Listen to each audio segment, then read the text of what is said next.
Hey guys, what can I get started for you today? Bananas away, regular?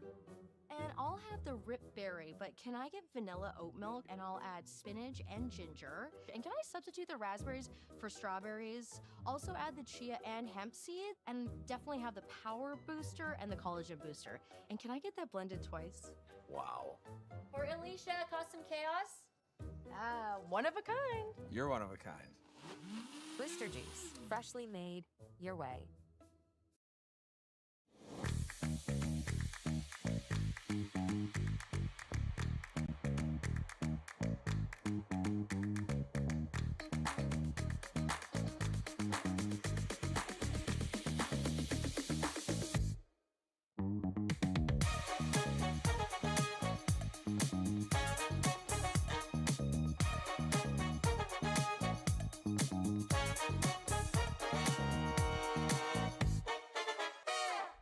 Faces around Lake Tahoe are legendary. But this fall, new ones will emerge in the Tahoe Basin. Pullman, Mowat, Gushu, and more. November 4th through 9th, the Grand Slam of Curling's first ever event in the U.S. is coming to Lake Tahoe, where the greatest rock stars on earth unite for 6 days of incredible curling, celebrity appearances, and après curl parties you won't want to miss. Get your tickets at thegrandslamofcurling.com. Let's rock.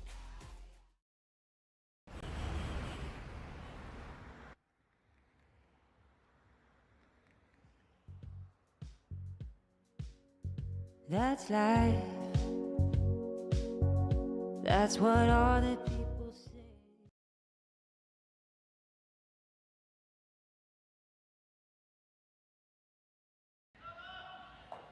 A very pleasant good day, curling fans, and welcome to the Saville Community Sports Center here in the southern campus of the University of Alberta in Edmonton.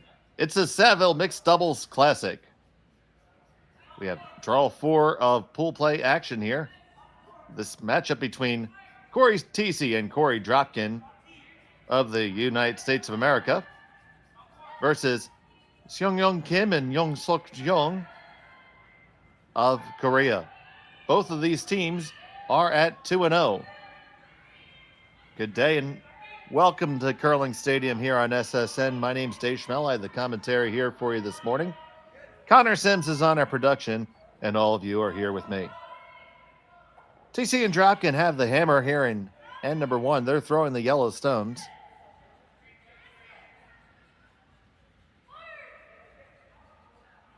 Both accomplished curlers in the States, of course. But you'll hear me just refer to them as Cory and Cory a lot.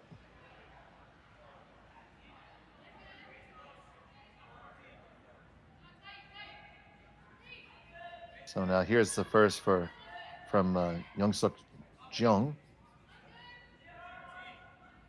Trying to get there. This needs the distance. Now the big thing about mixed doubles that's different is that there's only 5 rocks thrown per side per end.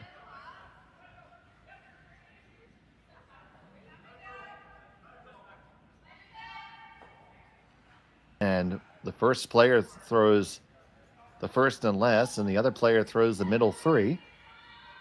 That can be either gender, and you can swap that between ends. Both teams are also afforded the opportunity to have a power play. We'll talk more about that when it comes up. But to kind of accelerate the action, there's 2 stones that are pre-placed. The team that doesn't have hammer has that center guard that you see there in about 6 feet outside the house. And then the team with hammer has one that's set on the back of the 4-foot on the center line. So here's Cory Dropkin.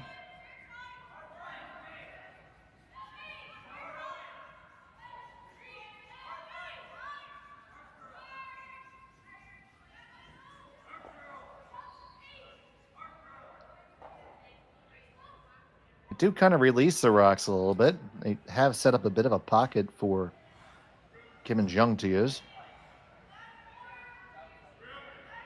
There you see a good look of it. So much of this game is about angles and setting them up and trying to make sure you're in the best spot. It's the way I generally start to teach people this game is If you think that you want to call a hit, take a good look at it and maybe try something different.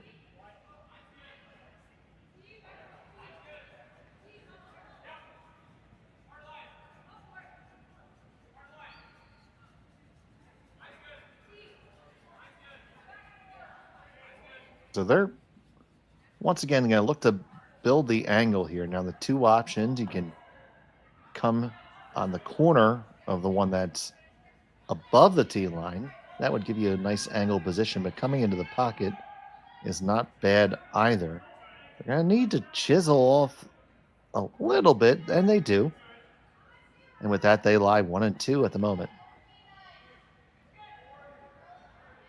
It's not uncommon in mixed doubles to see big multiple scores in both directions because it's such a fine game, and oftentimes you'll see a team just try to make the perfect freeze, try to make the perfect freeze, try to make the perfect freeze, and well, freeze is extremely difficult, and before you know, you give up 4, 5, or even 6.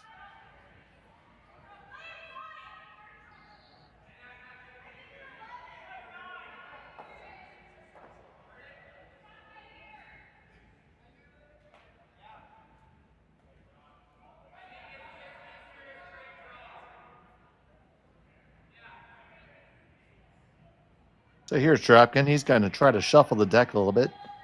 And you see, he makes a delivery, gets up immediately to sweep. Very common in doubles to sweep your own stone. Comes in contact with the Korean stones and does separate things up a little bit. It's now one lonely red stone sitting shot. And Korey sit 2-3.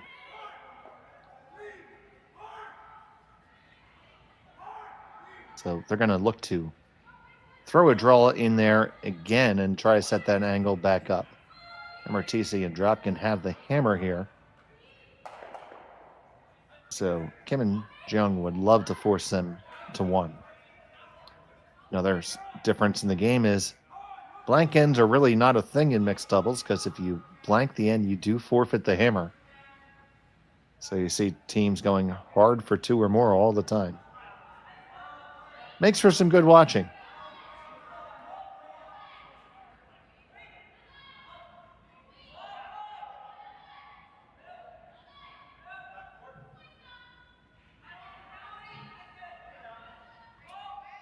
This one does need to curl up a hair. That gets to a pretty good spot. Well thrown by Yeongseok. I see shot stone belonging to Kim and Jeong. And now the Coreys are reviewing their options. They can play off that one their own behind the tee line and get plenty of action to remove shot rock right now. Also could remove shot rock by addressing their opponent's stone on the opposite side.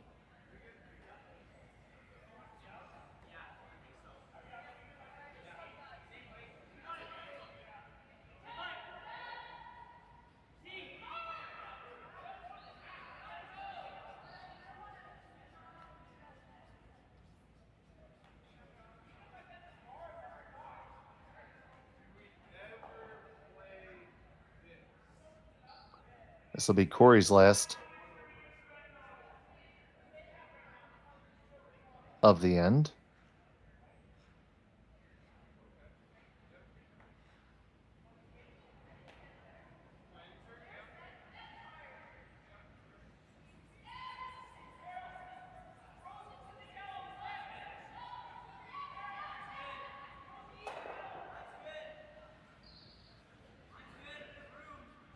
They make a little bit of movement happen. I don't know if it's really the most optimal situations. They got that play off, did kick it out.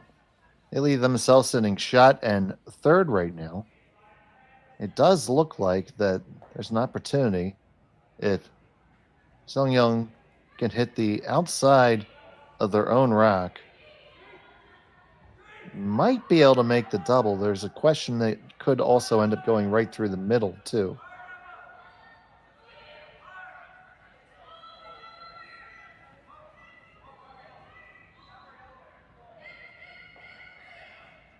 Good chance you just fire it right past that stone belonging to Cory and Korey.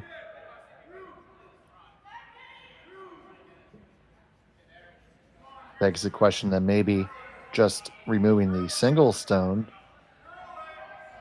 on the left-hand side and line likely 3 might be a better course of action.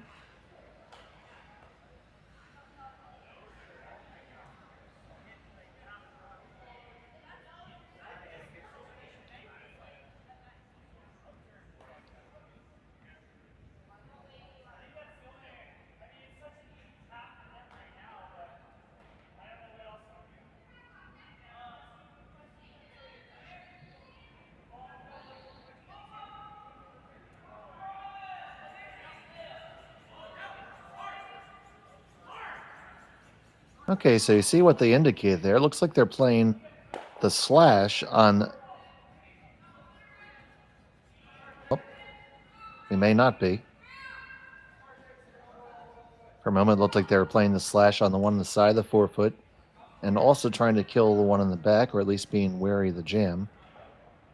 I think that might still be the call. Their final rock on the way.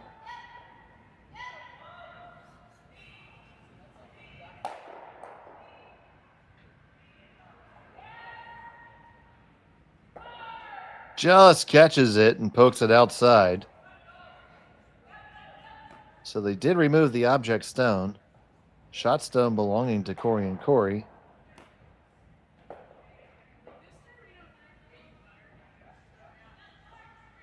So it's just a matter of how to take 2, and they're just going to throw the hit on the one behind the tee line. Need to get a little bit of a sideways roll to get a little bit of the button here. So not a foregone conclusion for sure.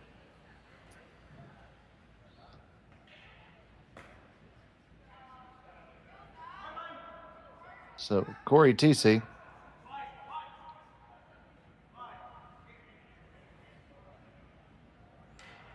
She and Korey sit 1, looking for a second final stone of end number 1.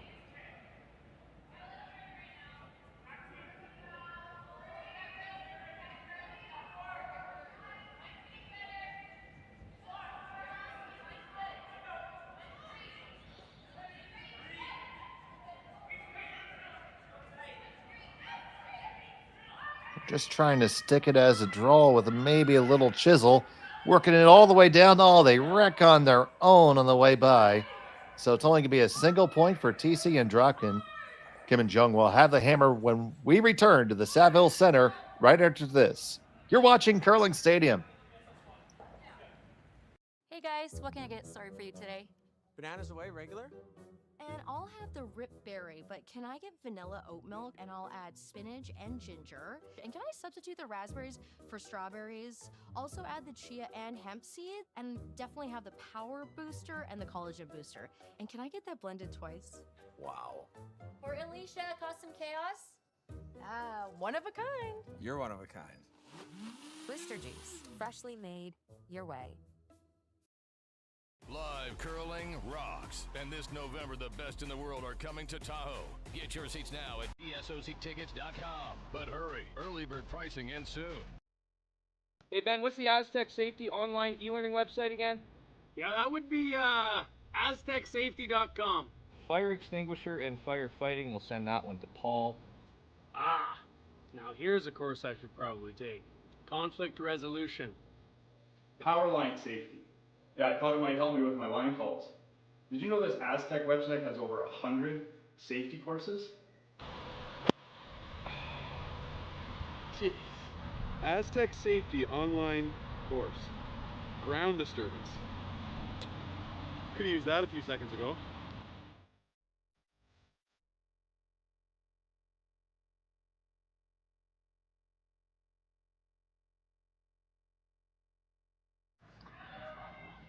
Welcome back to the Saville Community Sports Center. It's the Saville Mixed Doubles Classic here on Curling Stadium.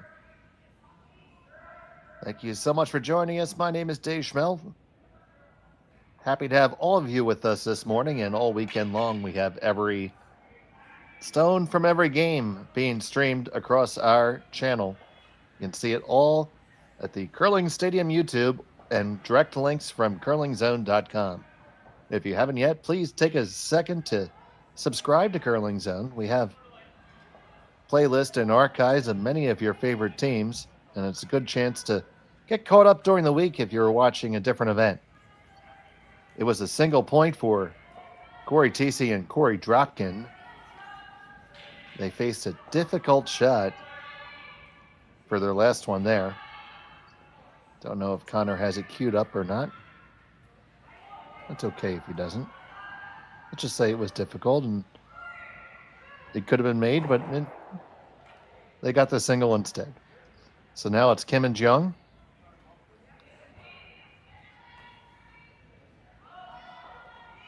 I know our producer is still wrangling over the Blue Jays loss there. Will be a decisive Game 7 this evening. Oh, nice brush up past the guard. They get right to the face. And as good as the draw was from Thiesse, the response was equally as good. And this is the mixed doubles game. It's a cat and mouse game. You need to keep on executing this stacking with the angles in the corners. And whoever does this better first wins. And it almost ends up being a game of chicken as to who wants to maybe blow it up first. So Cory Dropkin, the current skip of the current U.S. men's national champion team.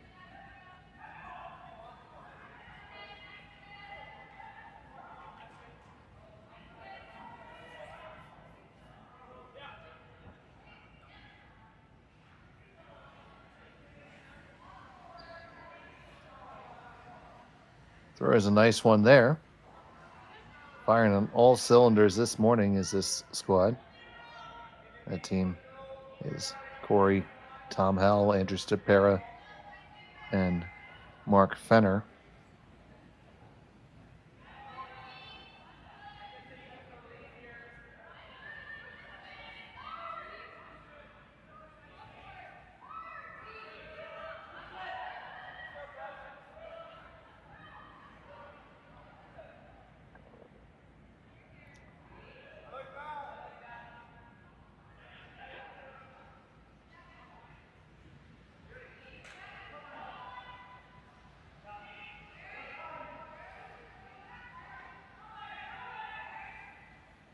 This team from Gangwon, Korea.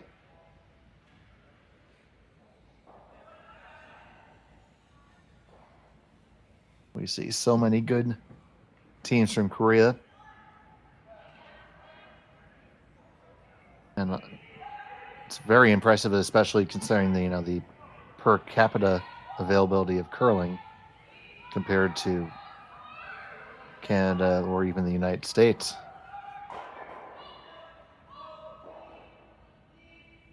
Make contact, and you see that whole lineup of rocks. The more you're in a line, the tougher they are to kill. So right now they're looking what happens if you strike the red, yellow, red. Well, you're gonna lose a red shot stone out the side because that's where that angle just wasn't dead perfect, so it won't jam. I'm just trying to set it up for later, not really want to use that straight away, just a little movement of it. You see the ice indicating to me that Dropkin's probably throwing about back 8, back 12 weight.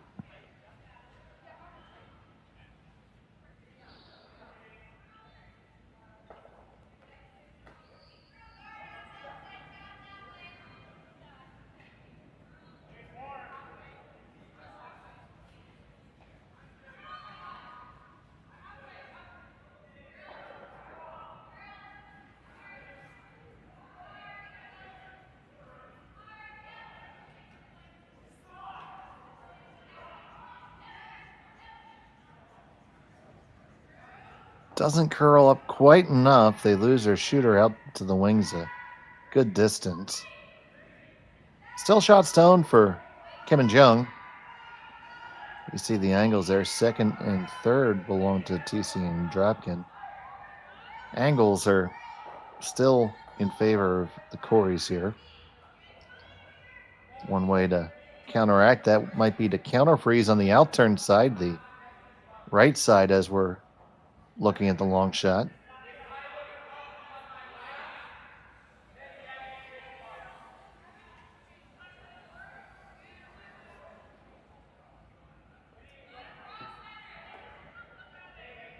Good morning to Teresa in Montana.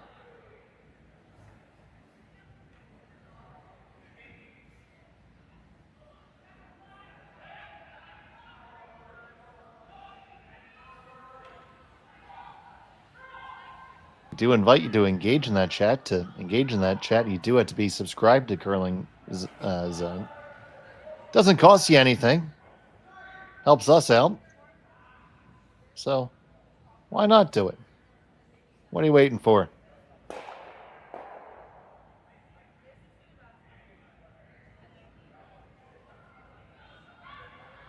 Here's Jeong.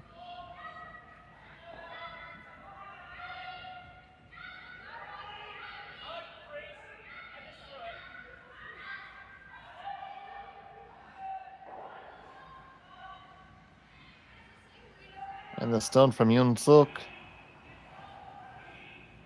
comes up a little short of the intended target.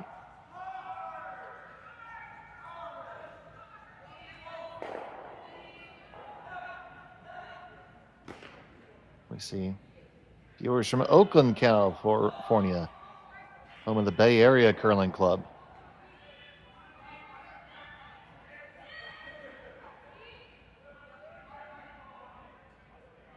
Some fans from Korea.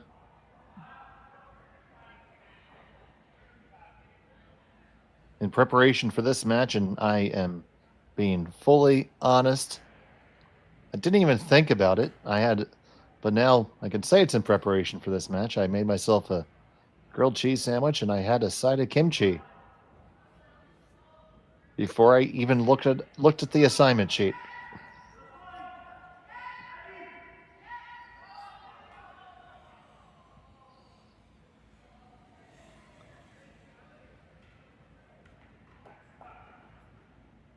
There's a little balk there by Cory.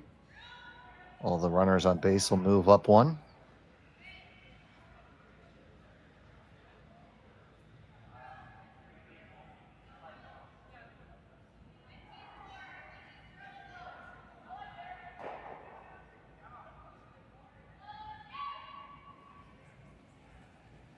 So Dropkin delivers. He's on the brush.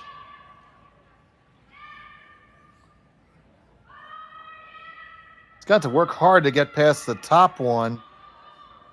That's the top one I'm worried about. Ends up grazing them both. That certainly does change the angles. I'd say in general, the second and third stone are still in really good positions for the Coreys here.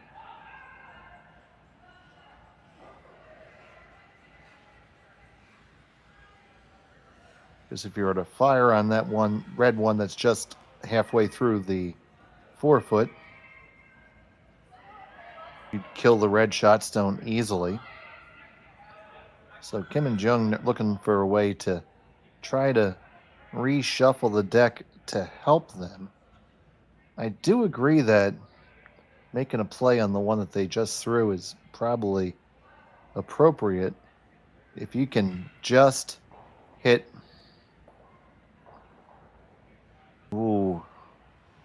7/8 of the stone you just threw there in the 8 foot, you can catch that yellow and get it out of where it's queued up to be in harm's way for you. Because right now it's just looming there like a hatchet.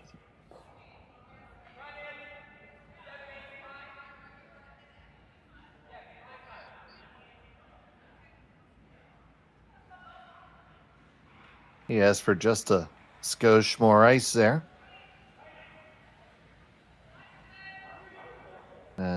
Here's Yeongseok.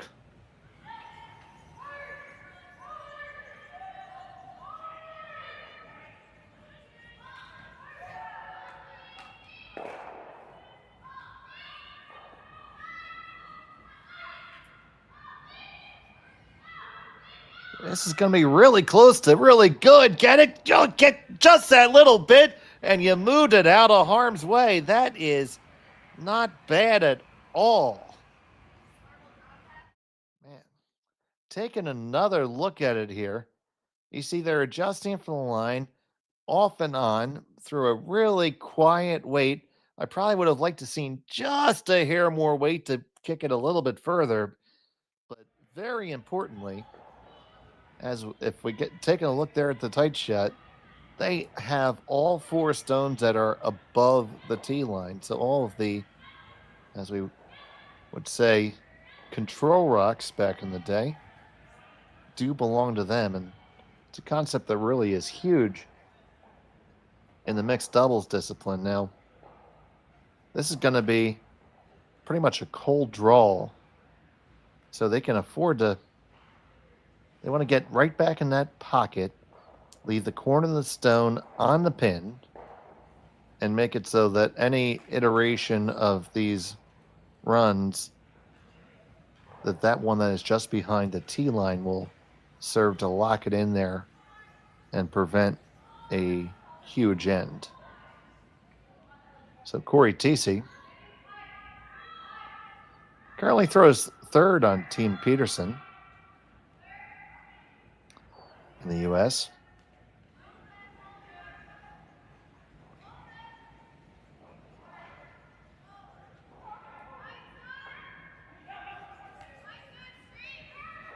Has it on the way. Looking for a very delicate draw here. Dropkin on the power clean, now the brush.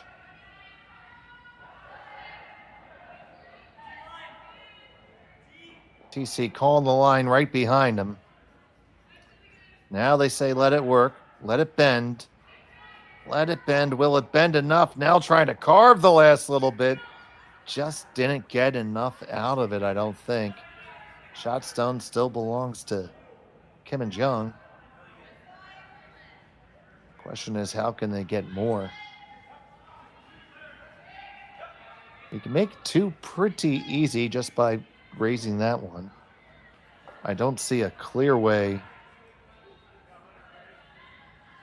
to make something absolutely crazy happen.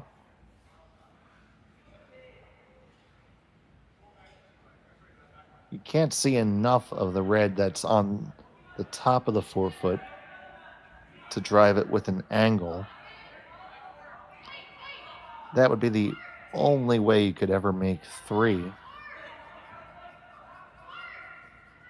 But I think that one thrown by Cory Thiesse is just good enough to prevent the big end here and require a little downweight shot by Seonyeong to get their deuce here.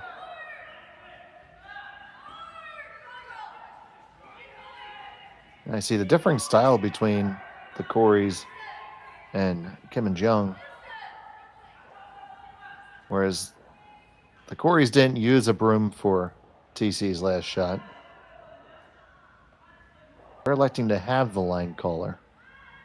This is really a matter of what goes to the team. And no matter how well you think you can call a line from behind, you can never call it quite as well as you can from the house. So they have 1 in their pocket. They looking to get a second. Final stone of end number 2.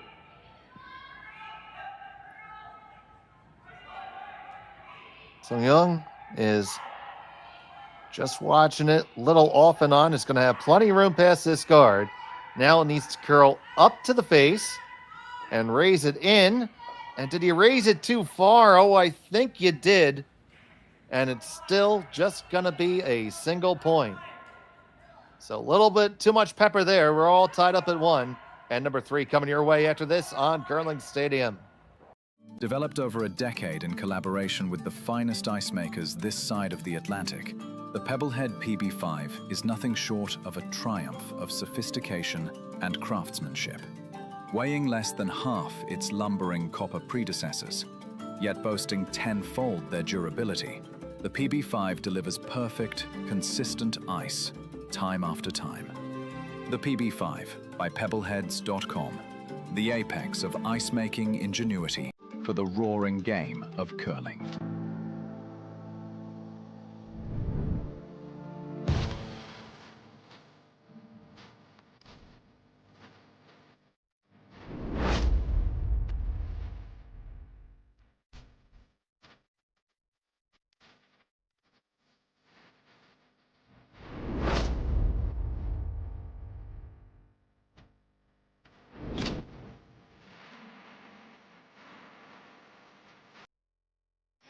The 2025-2026 Grand Slam of Curling schedule is out, with big events happening all over Canada, like the Masters heading to London in September, the Tour Challenge from Nisku this October, the Canadian Open from Saskatoon in December, and the Players' Championship from Steinbeck coming in January. Early bird weekend and full event passes on sale now at gsocktickets.com. Let's rock!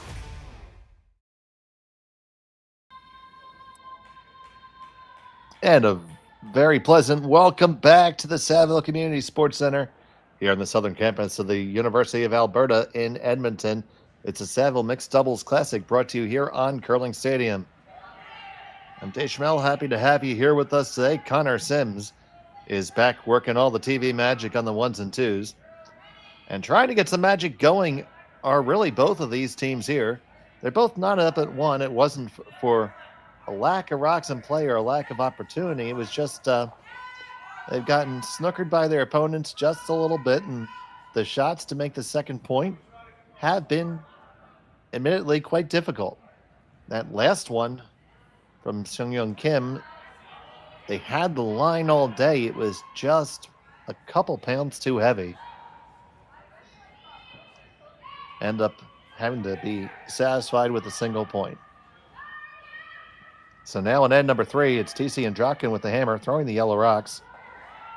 The initial come around didn't come really deep enough for Kim and Jeong, so now they're going to try to throw it on the other side. That's the other big rule change for mixed doubles. The first rocks are protected from being removed from play until 5 have been placed in play, basically. 3 delivered and the 2 pre-placed. So count to 5. 1, 2, 3, 4, 5. Then you can hit away.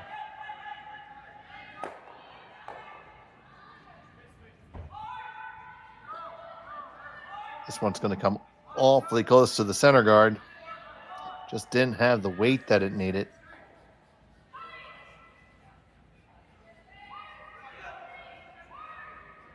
And so now it's a question, do Thiesse and Dropkin want to draw in, and what side they want to do it from?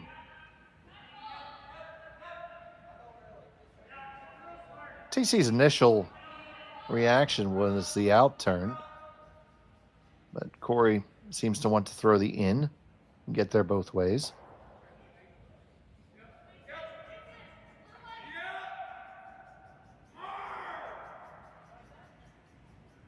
See the coaches back there having a good time behind the glass. They're happy, they're warm.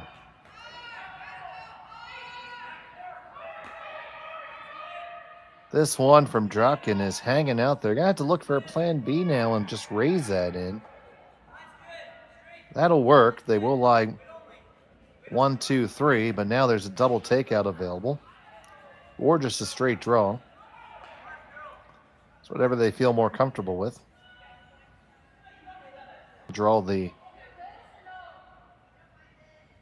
probably the safer and more aggressive play at the same time, because you're putting a stone in front of the tee line. It's still early in the end. Plenty of time for that to work its way back to the button. Danger, of course, you're going to be leaving 3 yellow stones there, and it's oftentimes you find ways to make them count in this discipline. So, Yeongseok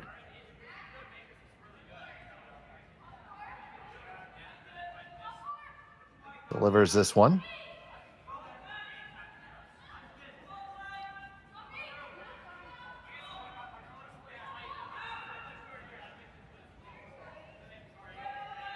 The line is looking really good. It's just trying to drag it right on and weld it on. That is well thrown.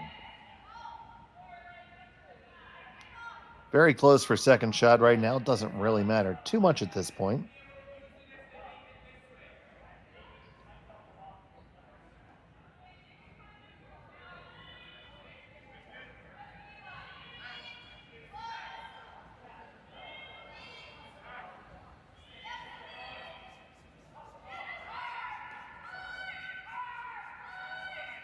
So they're looking at blowing things up here a little bit. That draw was just a little too good. Now, Cory Thiesse still likes to draw on the outturn side. So they're going to do it. They're going to throw the draw around the outside. Around the outside and around the outside.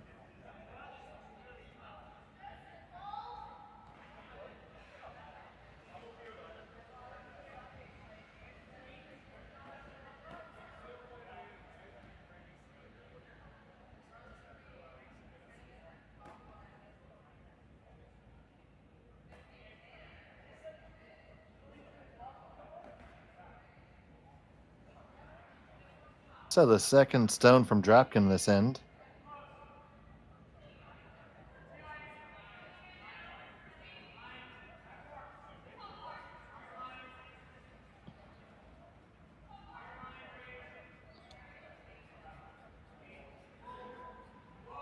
And this one is far too heavy. It's going to go through the back 4, into the back 12, and through the rings. So big miss there by Cory Dropkin. Let's see how Kim and Jeong plan to try to take advantage of this. My first instinct would be to throw that double takeout now. You would be lying 2, 3, and 4 at worst. Also takes a big end out of the way. Or you could continue to put your foot on the gas and draw down on top one more time. Not so thrilled about the corner freeze.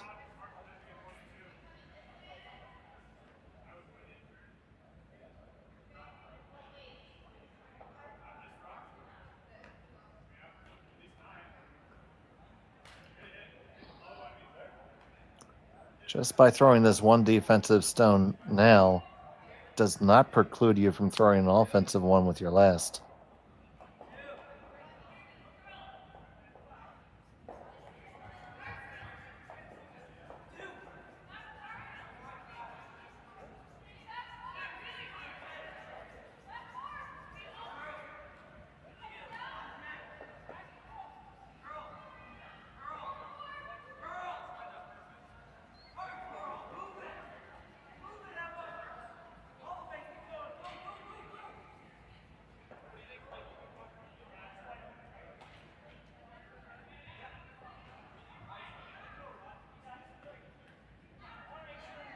And they are going to elect to throw the draw here. They pick this one up right out of his hand. Now Seonyeong likes it a little bit more. Still has her head down. Needs to get there if it's going to be any good.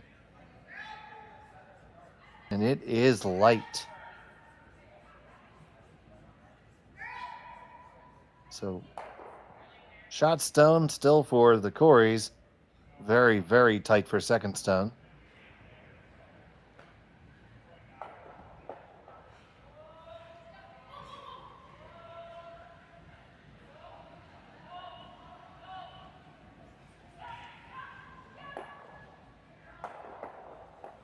Question, trying to see how you get 3.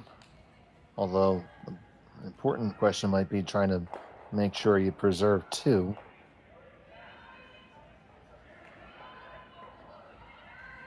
That stone that's on top of the button, full 4 foot, is really in a good position for Kim and Jeong.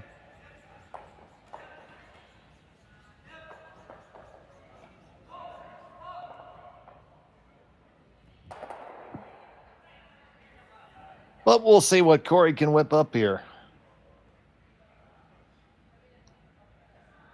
Cory now living in Duluth, Minnesota. Originally from just outside of Boston. Started at the Broomstones Curling Club in Wayland, Mass. Beautiful facility on the east coast of the U.S.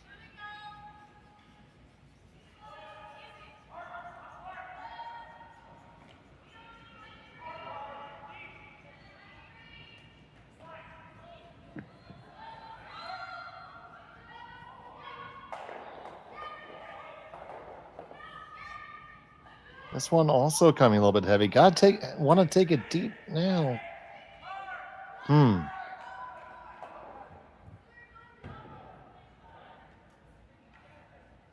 again, a weight struggle for Cory Dropkin here.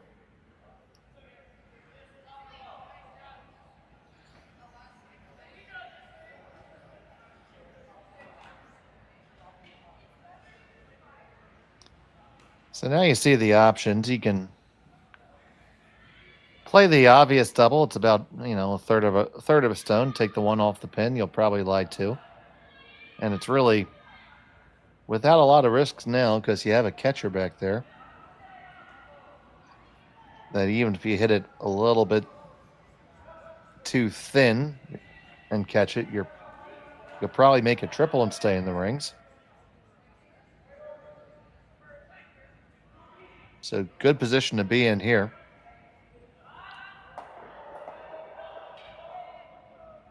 Once again, Yeongseok is going to hold the broom and call line. Seonyeong will handle her own business.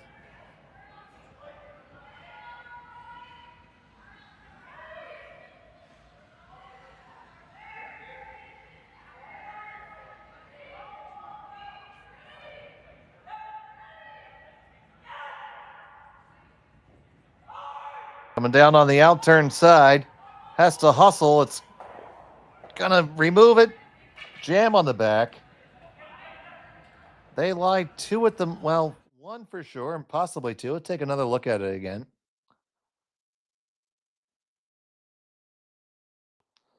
We're on this hard as soon as she could catch up to it. Hit it just a hair thicker than they would have liked to. Ended up jamming in the back. The question is, can you clear that and score 4? And I think you can. I mean, I think if you come virtually nose onto that top stone, the one behind it goes right out this side. And you hit maybe half a rock, hit basically, well, no, you can't see a lot with the guard in the way. So I take that back.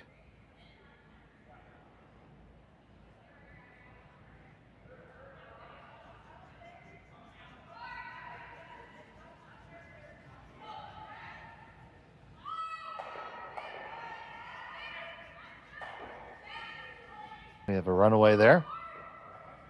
Get back home. Get back over to sheet 3 where you belong.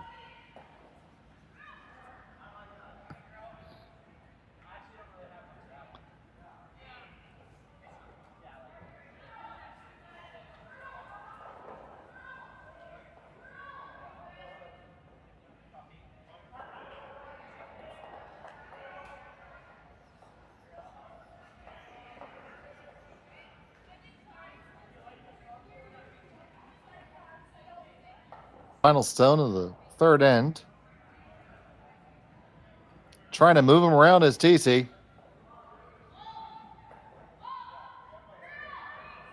This is high risk, high reward. Gonna miss everything and just clip the one on the back, and we'll see who's shot.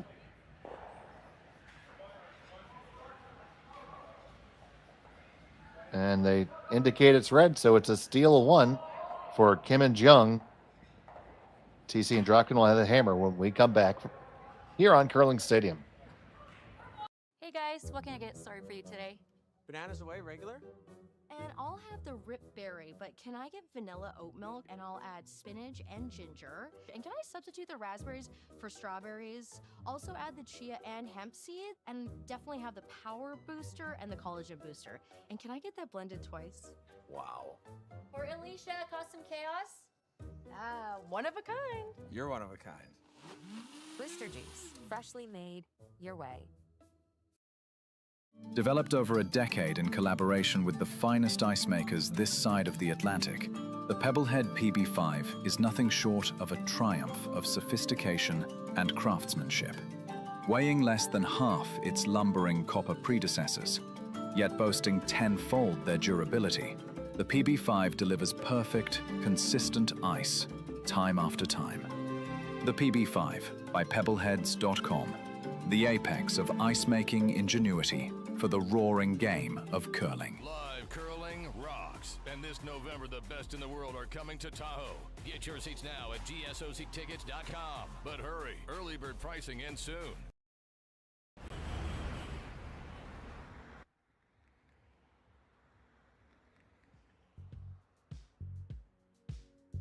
That's life. That's what all the people say.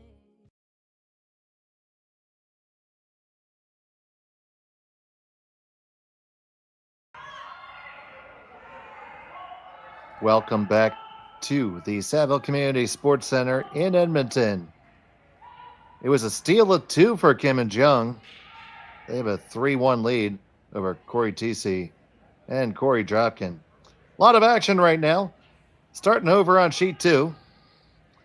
It is Wheatcroft and Nogler trailing Ueno and Yamaguchi by a score of 3-1. On sheet 3, we have Gray Withers, Pietrangelo versus Papley Van Amsterdam. That game is 2-1, playing the third end, after the third end. Then we have our game on sheet 4. Over on sheet 5, we have Jake Sputler versus Daman Van Amsterdam. Team from Calgary, Van Amsterdam with a 2-0 lead. Over on sheet 6, Yarmuk and Sawiak with a 1-0 deficit over Kalk and McAlpine. And we have Andrechuk and Miller losing 2-0 to Ashton Jira. And on sheet 8, Richards Davies 2-0 over Moores Wheeler. Some of these scores still need to get updated. Sheet 9, it's Yurko and Mason Wood tied up with Yarmuk and Blue Shack. Back here in our game, it's the Coreys trailing by 2 here in the 4th.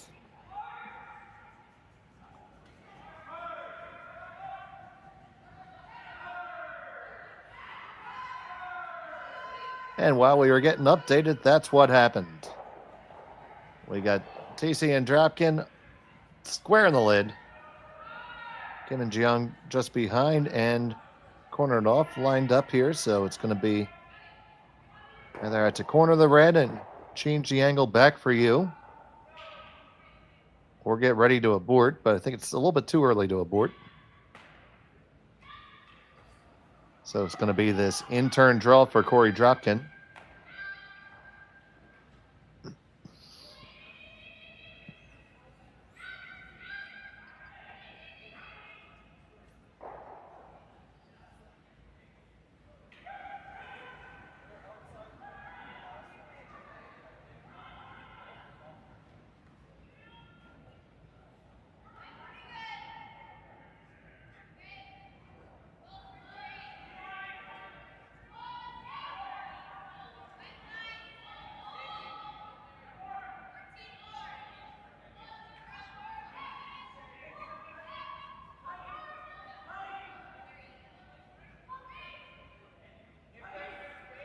This one is thrown nicely. It looks just a touch heavy again, though.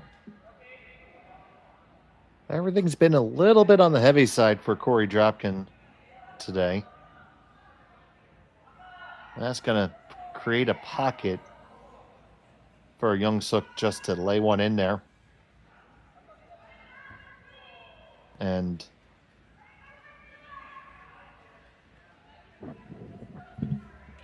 so much so in mixed doubles as opposed to the four-player game. Those subtle taps and those little half shots can really add up quickly. So Yeongseok.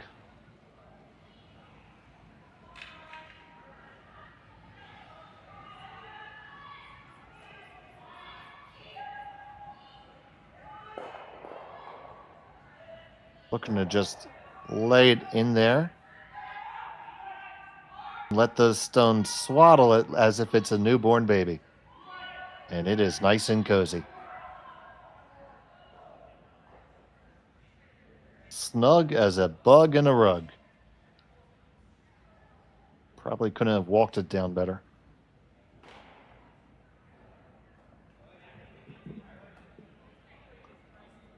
And that's the shot that's probably going to force the Coreys to fire away with some weight here and open things up now. If you can hammer everything that you can see, the one red goes out the side door immediately. You'll probably take out the one on the back of the button as well. Lose your yellow in the back in the process. Questionable as to whether the shooter hangs around. Now,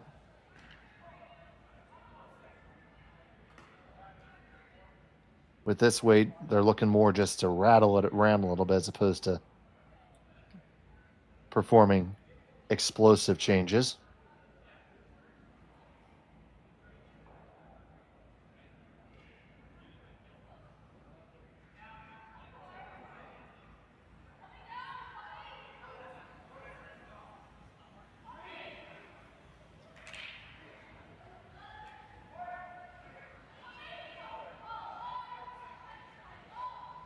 So here's Cory Dropkin.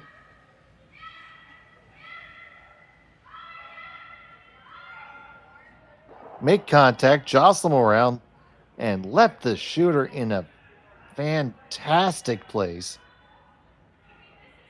Now that stone that was thrown by Yeongseok just a stone ago is still welded in there, but now it is welded against two opponent rocks.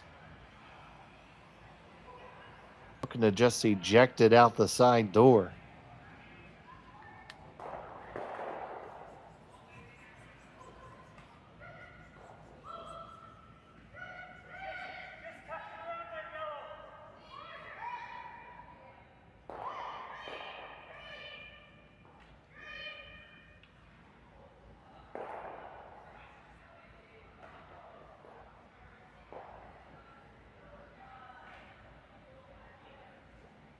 So a series of two really good shots by the middle players.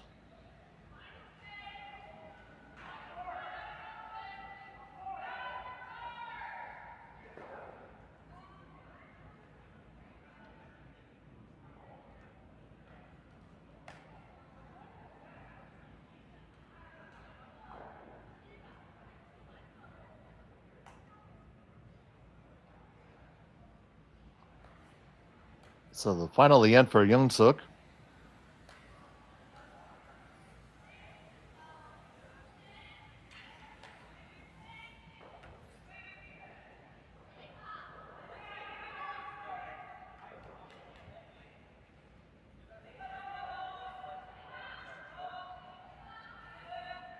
This one's just going to be a high guard.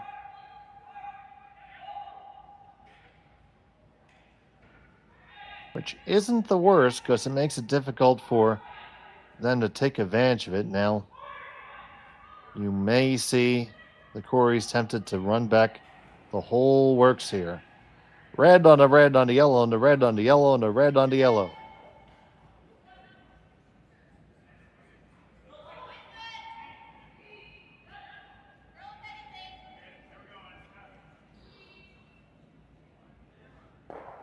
And when you're all done Yellow is probably sitting first and third.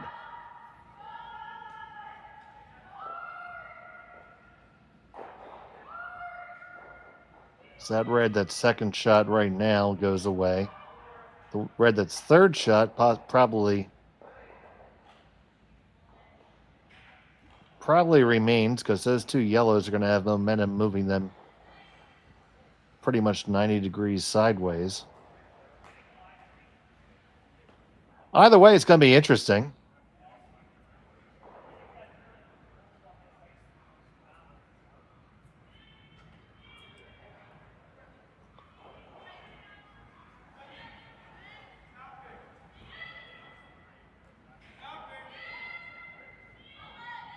So Cory Dropkin just looking to shuffle him here.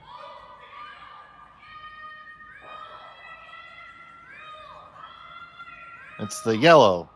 Onto the red and past everything.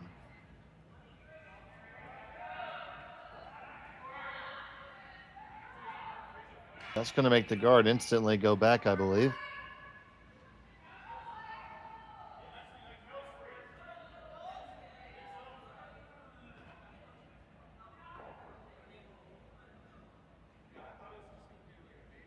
And that's the call. Just put it back.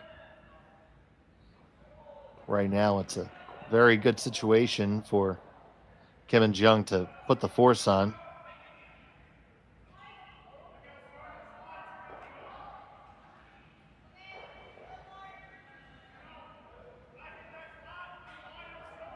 The Koreys are going to have a shot. It's just going to be a little bit more difficult than you would want.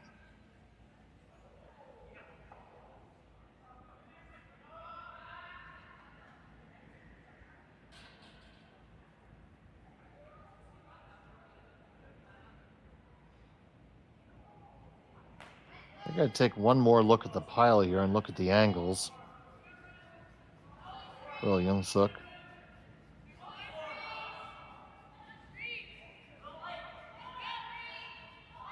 You see, I don't think that the danger for them is the stones being pushed straight back. I'm still pretty sure you can hit that as hard as you want all day and still get one. I think the opportunity may be running the yellow that was just thrown by Korey in at that angle into that top yellow. By doing that, that's going to generate some drag on the next object stones, which means it may be possible to kill both reds with the last. If you could remove the stone that was just thrown by Cory Dropkin and roll back to the center, you could alleviate both of those concerns. Now Jeong is going to assess what that does.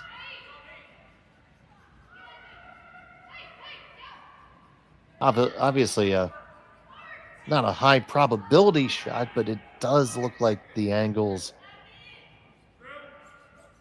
work somewhat.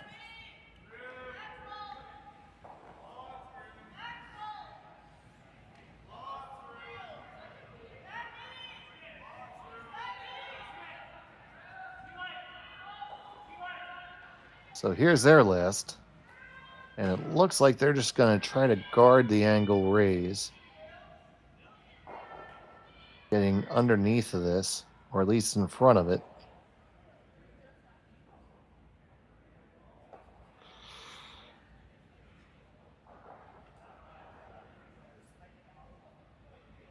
They're taking a look at those angles too.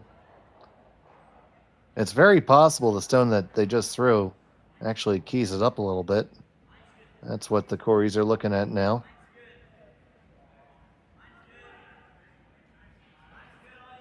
I mean, getting that yellow stone to hit a yellow in the middle is really not the most difficult thing. It's just making it do what you want it to do. And really, all you need to do is get it to drive that red over enough. And push the other one back far enough. I think that if you throwing it from the angle, it works. I just don't think it goes straight on.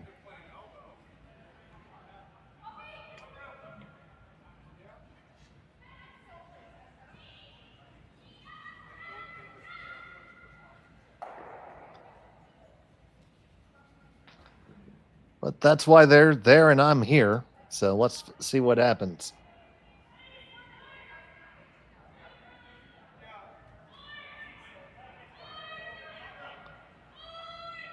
Cory Thiesse, they sit one right now. They're trying to find a way to get some more. Trying to score up to 3 with this last rock. Red onto yellow onto red onto yellow onto red.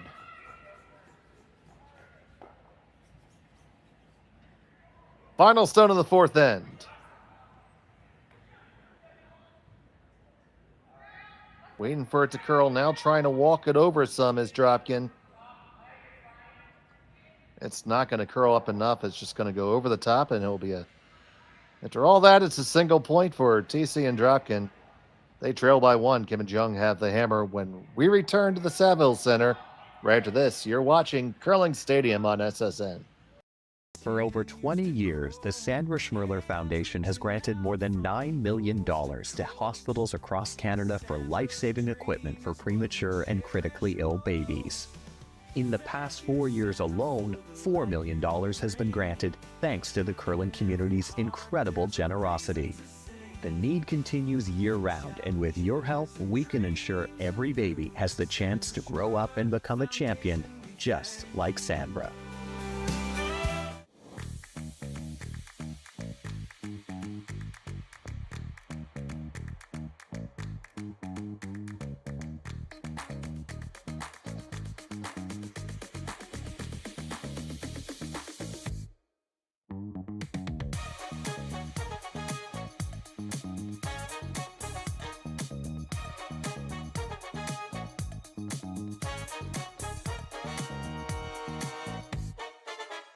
Welcome to the RockShop.net, the official store for the Grand Slam of curling.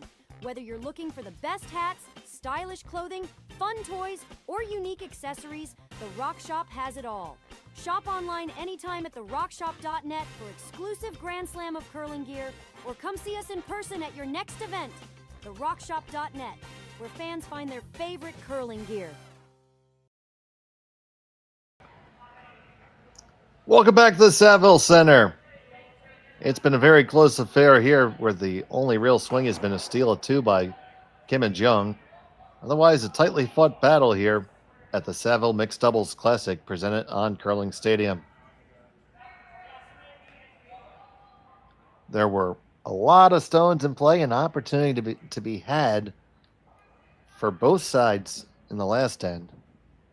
But it ended up being Thiesse and Dropkin having to settle for just a single.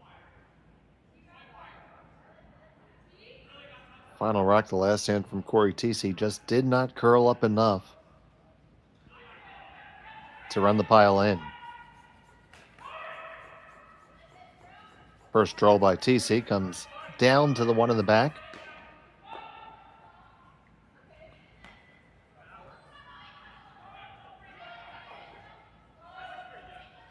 And as we see so many times, as we get a good look at this beautiful 10-sheet facility on the southern campus of the University of Alberta. You see Seonyeong throw a nice draw back in return. Of course, it's named the Saville Center after the generosity of Albertan businessman Bruce Saville, who passed away about a week ago, and the entire sports community and the curling community do mourn his passing and thank him for his many years of generosity to the sport.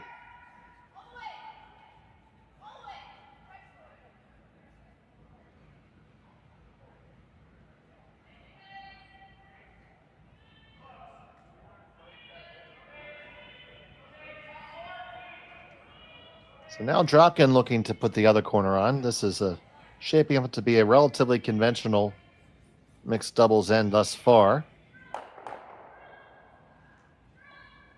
And after having some weight problems, Cory puts that one down very nicely.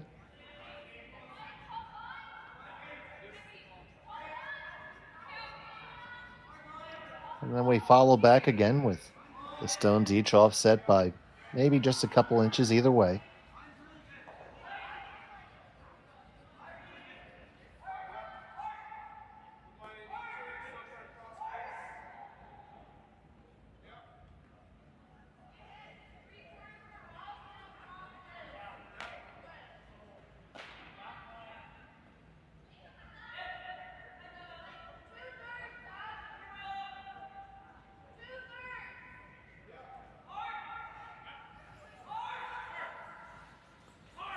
Working hard to get the weight on this one and doesn't have it. On the guard is the stone from Yeongseok Jeong. So now a bit of opportunity. Knocking at the Corey's door.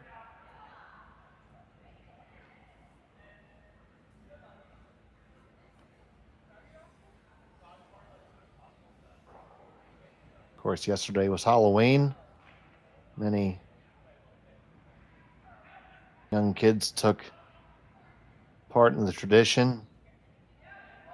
I had a whopping 5 children at my house.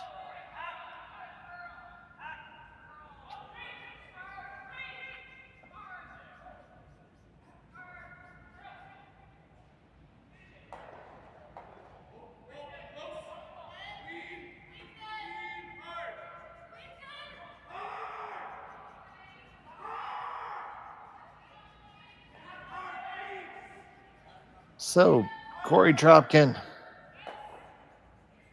on this throw, trying to make another draw, trying to get the 1 stone advantage here. Needs to finish. Got it to a pretty decent spot. Would have liked to had another pound to wait, but they had to wait for the line.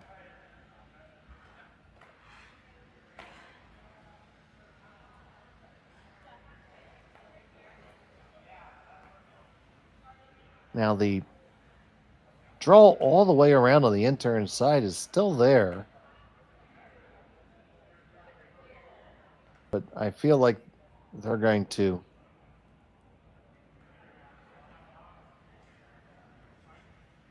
I thought they were going to pull a trigger on moving some stuff around, but now I'm not as convinced.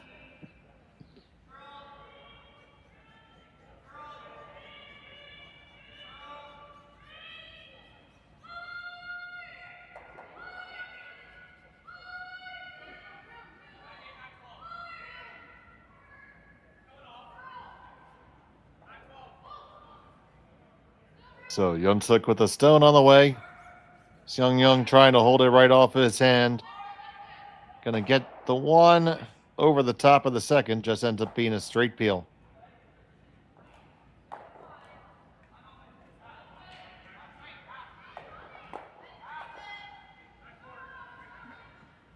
So question here for the Coreys. They could fire on their own yellows right now and,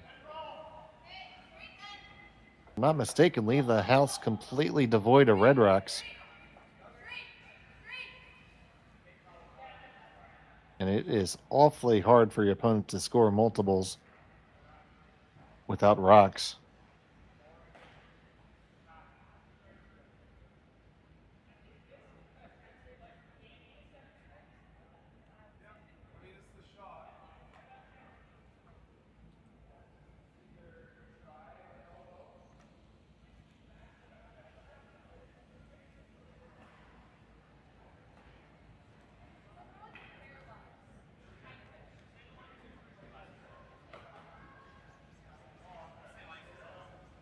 They're trying to just analyze these different things. But I think if you push that yellow onto red, the red's going to come in contact with the yellow on the back of the button, go out the side, at the same time push enough momentum to lose the red in the back.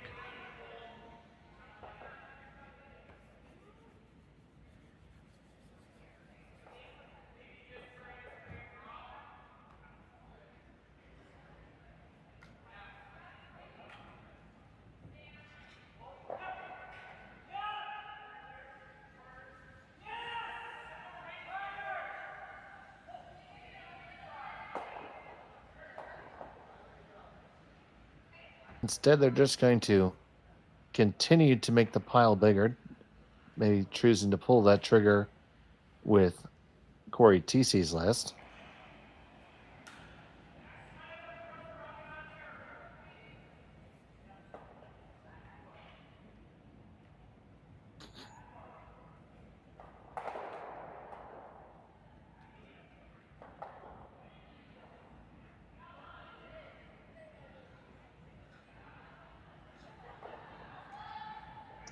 So it's on the way from Cory.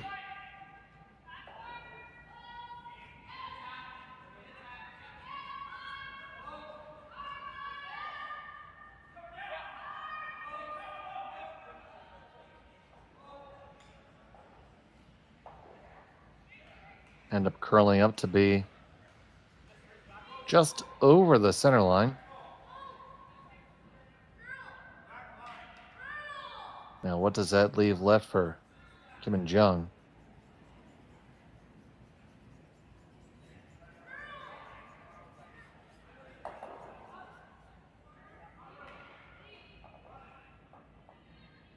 The Saville Center located in Edmonton, Alberta, as they get ready to call timeout and bring their coach out.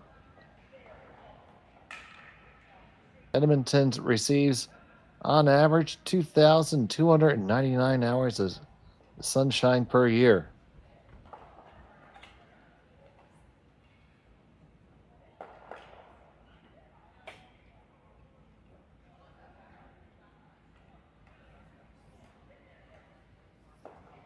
So here we see the coach come out.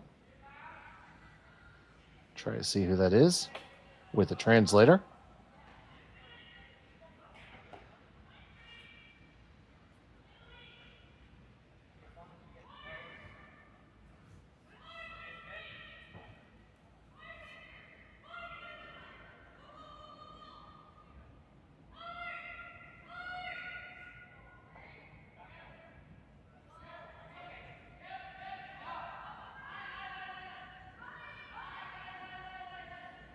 We're going over the different options here.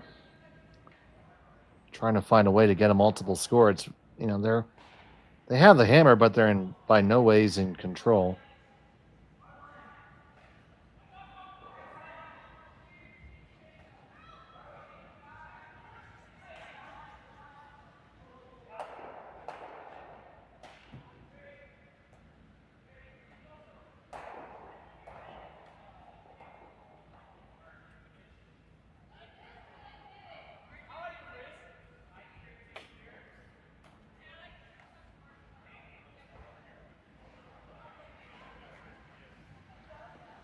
Well, the conversation is concluded.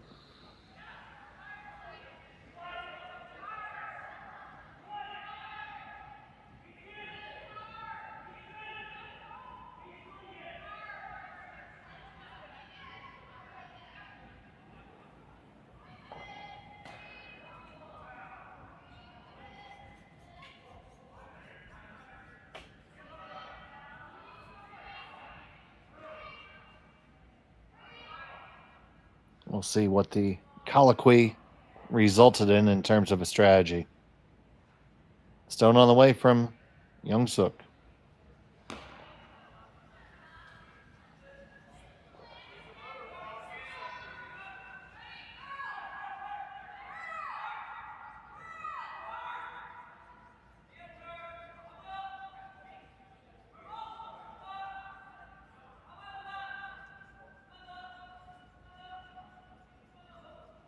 And through all that, we're going to guard the big run shot now. Thiesse and Dropkin are going to see if it's still there. You can run the guard. It's just adding another element to it. And 15 feet to the equation. Probably still the right shot.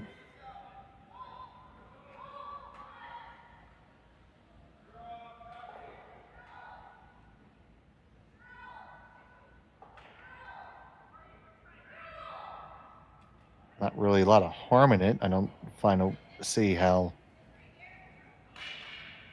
Kim and Jeong are ever scoring two anyway.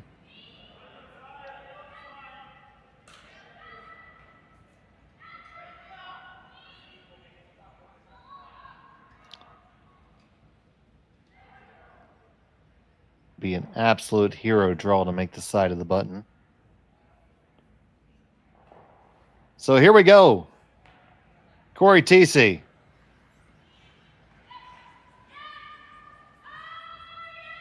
Get your popcorn ready. Here we go. Yellow onto red, onto yellow, onto yellow, onto red, and they move it, and They end up getting shot stone out of it. But did they loosen up the right way? Take another look at it. They just lost the line on this a little bit. And because of that, did not get a lot of action on the first stone and ended up sending it over the top. They loosened it to the point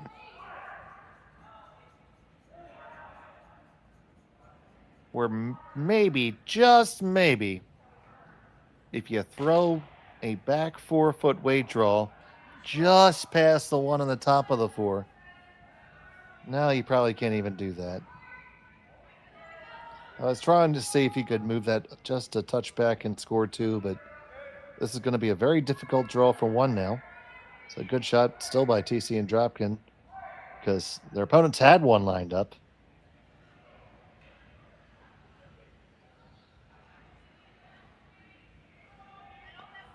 So now facing a steal 1, final stone of the 5th end.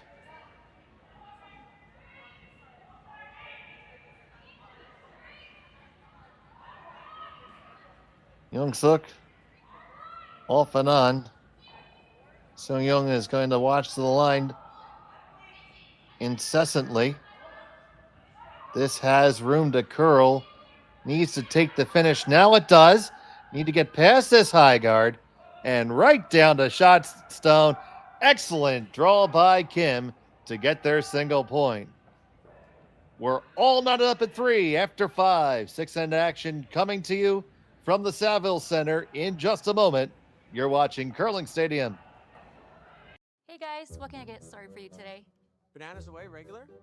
And I'll have the rip berry, but can I get vanilla oat milk and I'll add spinach and ginger? And can I substitute the raspberries for strawberries? Also add the chia and hemp seed, and definitely have the power booster and the collagen booster. And can I get that blended twice? Wow. For Alicia, custom chaos? One of a kind. You're one of a kind. Booster juice, freshly made your way. Live curling rocks. And this November, the best in the world are coming to Tahoe. Get your seats now at GSOCtickets.com. But hurry, early bird pricing ends soon.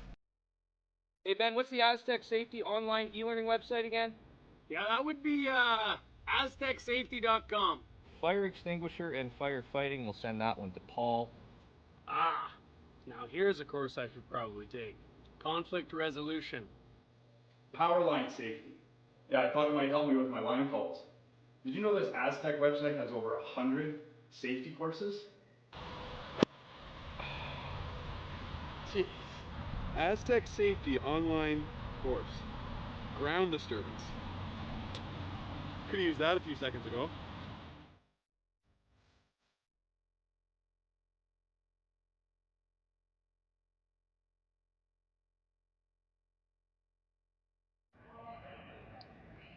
Welcome back to the Saville Center after a back and forth rock and roll 5th end. And as you see right now, it's time for the power play. Thiesse and Dropkin are going to take their power play. What that means is their pre-placed stone was placed on the tee line there at the intersection of the 8-foot and 12-foot. There was a red guard in front of it, but Kim and Jeong used their first to push it into the house. And now Cory Thiesse is going to play to the other side of the rings right now and split the house. Now, this stone will still be protected after it comes to rest. As still there have only been a total of 4 rocks in action thus far. Now it's okay to come into contact with it, you just can't remove it. And they do come in contact, or shot for now. And take a look at that last shot in the previous end.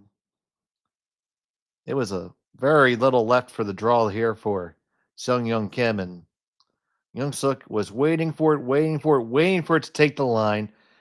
Came oh so close to the top one, and they parked it directly on the button there. Great team shot to get their single.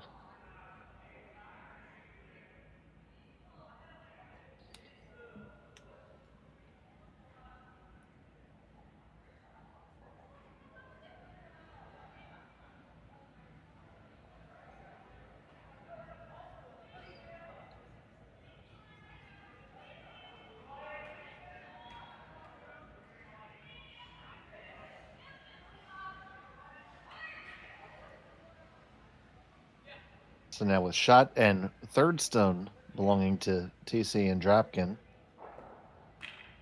This is still protected guard time. So you're going to see Yeongseok try to corner freeze the second shot rock. We're going to have an interesting game of cat and mouse with the split house.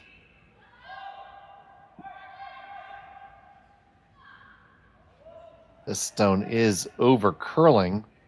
Got to try to hold the line. And so there you go. Both teams could throw a really long flat cross house if they want to. That'd be fun. But more likely, we're going to see Thiesse and Dropkin. You see their option there, thinking about putting a guard up. That's not the worst play because their shot rock is queued up to jam all day. And they are going to call timeout.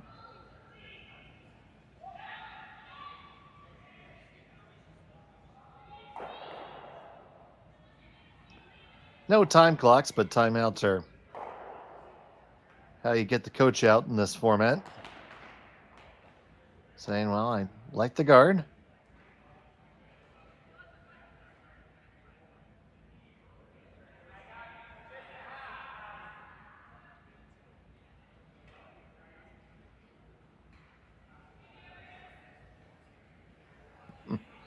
Coach wasn't behind the glass. Now you hear the other coach just saying, hey, they called timeout.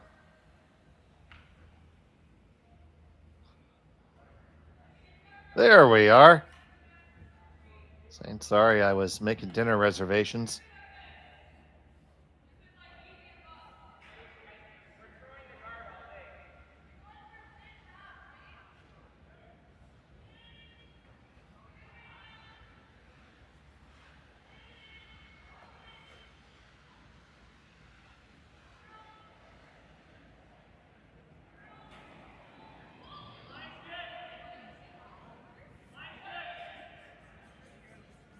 You see those different options there. You can throw the guard. You can come down to it too. That's also not a bad option, especially with the jam there being. If you park one right there where Cory has his broom.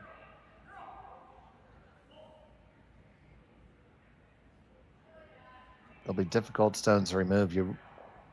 They need to find a way to get at least two here. Because Kim and Jeong still have their power play. Would expect to see that next end they have hammer. Cannot use a power play an extra end. It must be done during the regulation 8.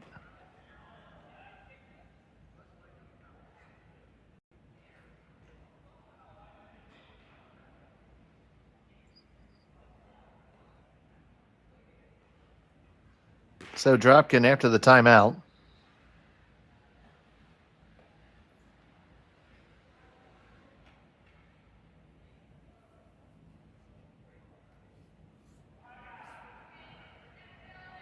Brings his first.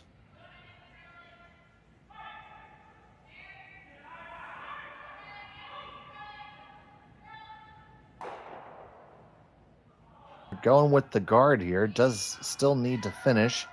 Sails down right there. It's going to be pretty good.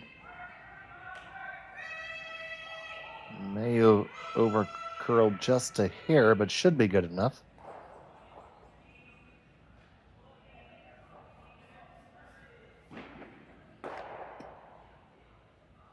Now contemplating the options back in the other direction. Corner freezing down to the shot stone. Pretty much always a good idea.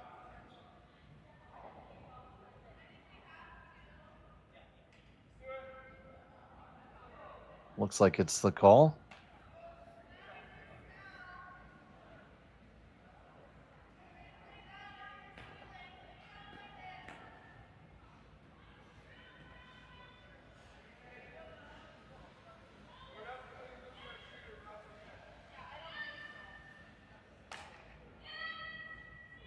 Some of our other games, it's Ueno and Yama, 5 2 over their opponents.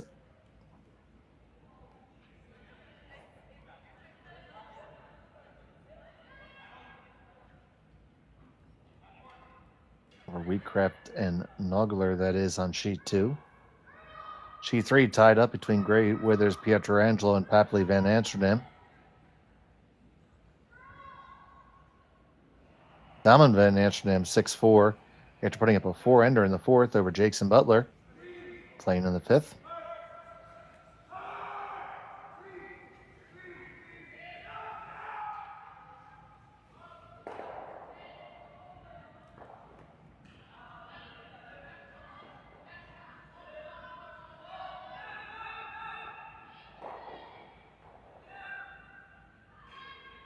So this one's coming on the line is pretty good, but the weight might be just a touch heavy.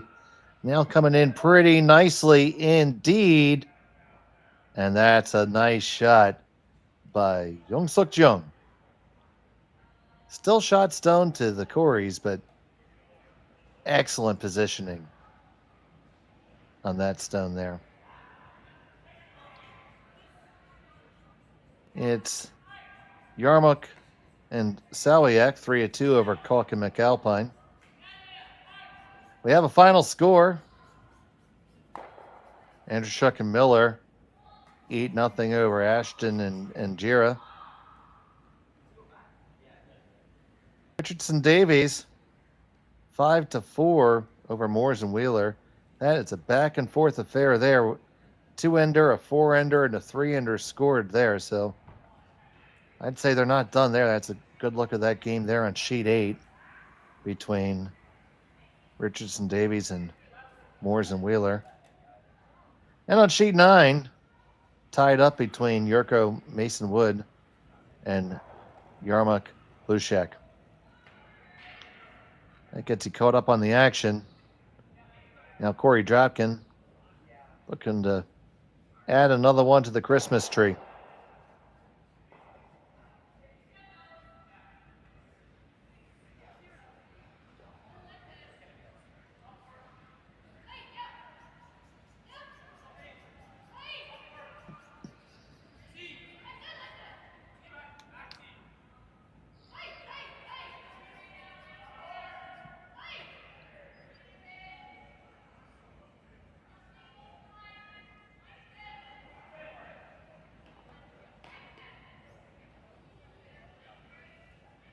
This one needs line. Now they're going to take it behind everything. They lie shot stone with half an edge under, but golden opportunity for Kim and Jeong to not only get out of this end, possibly set up a steal.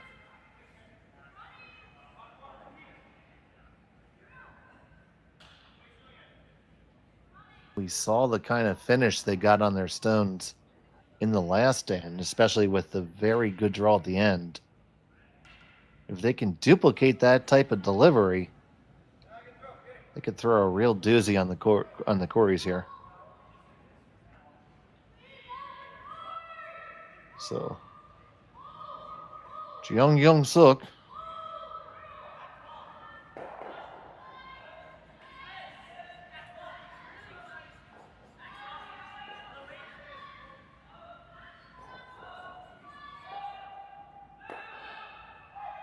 This one needs to take that last bit of line, needs to make that left turn in Albuquerque. Shot stone, but not for long, and just like that, now 3's in play.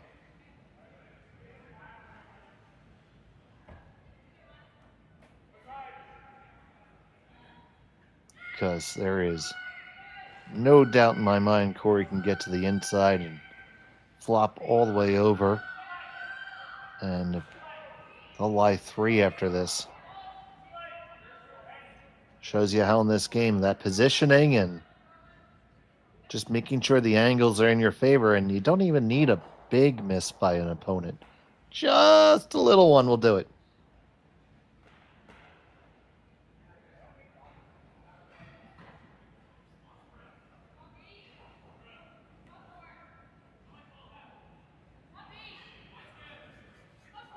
It's the last from Cory Dropkin.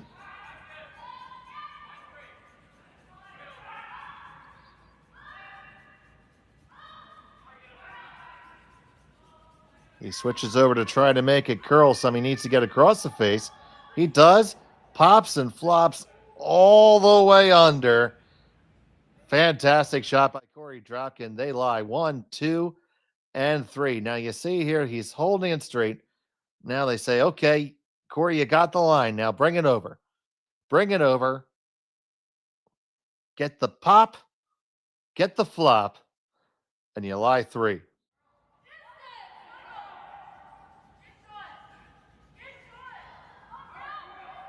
And they're trying to see if there's a way to freeze their way out. And there's not much to freeze too, folks.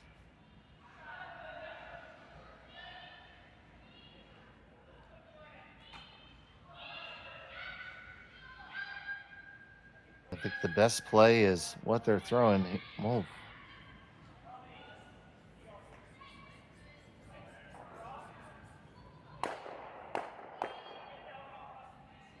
Are they playing to pick the one out of the back or run the yellow? And that's the way, what they just indicated there, that's how you make sure you only give up 3 this end, which you certainly didn't want to say was an acceptable outcome. Because just a couple stones ago, you were talking about stealing. Now you're saying, let's find a way not to give up 4.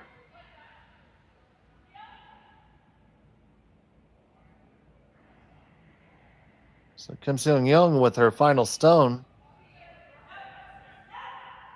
Just trying to catch a little sliver of this red in the back so they can kick the one out. And they do. That's very well executed. That's certainly not easy, but leaves a wide open draw for 3. Take a look at that again. You see that from the hack. You see 1/8 of a stone, maybe. You just have to have faith that you know it's there. You know you can brush it clear. And out it goes. And if they find a way to win this game, it's really likely because of a shot like that. But they're only in that situation because they went really hard for the gusto there with that freeze attempt on the one stone, which Cory Dropkin threw a little bit too heavy. But they weren't able to convert, and the Coreys pounced on the opportunity.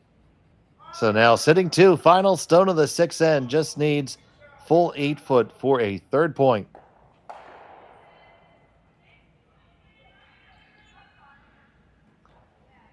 Dropkin, hard on the sweep. This looks light. Can Cory drag it there? Can Cory drag it there? It's got to be full 8. Got to be full 8. Head down, Cory. Oh, look, he says, yeah, no problem, bro. I got that all day. 1, 2, 3. And it's a 5-4 lead for the Coreys. Kim and Jeong will have the hammer in 7 when we return to the Saville Center on Curling Stadium. Developed over a decade in collaboration with the finest ice makers this side of the Atlantic, the Pebblehead PB5 is nothing short of a triumph of sophistication and craftsmanship. Weighing less than half its lumbering copper predecessors, yet boasting 10-fold their durability, the PB5 delivers perfect, consistent ice, time after time. The PB5 by Pebbleheads.com, the apex of ice-making ingenuity for the roaring game of curling.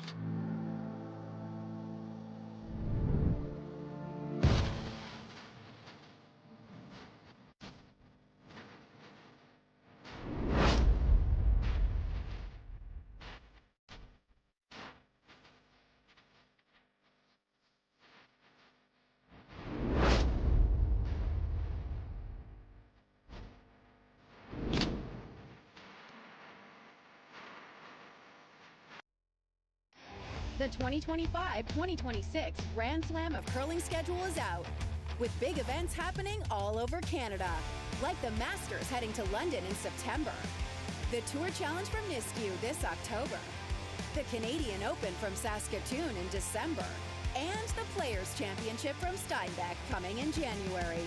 Early bird weekend and full event passes on sale now at gsoctickets.com. Let's rock.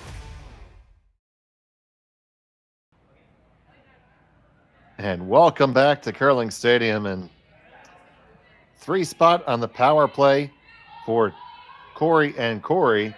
So now it's time for Kim and Jeong to try the power play for themselves. And here you see this new standard first shot, the push shot.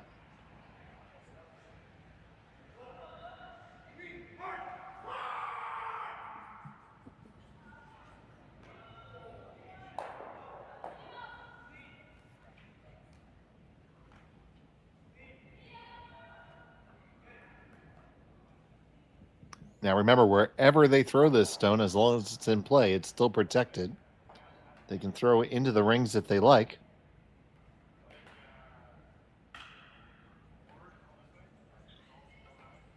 Looks like they're going to play full 12 on the same side as what they already had. And like 2 on one side.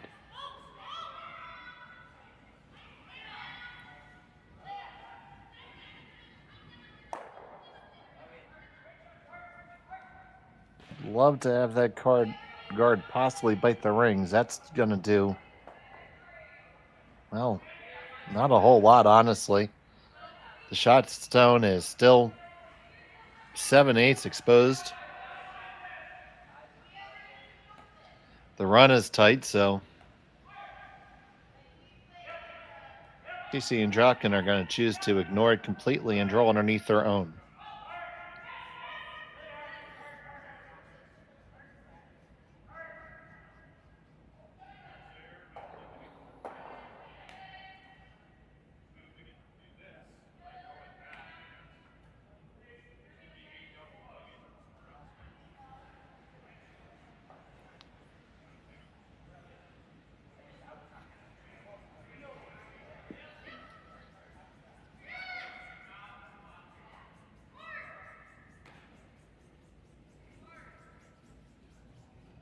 Well, that one comes all the way to the back 4, not under anything really. So it's a free chase for Kim and Jeong, and they can sit too. We have action from Saville all weekend here.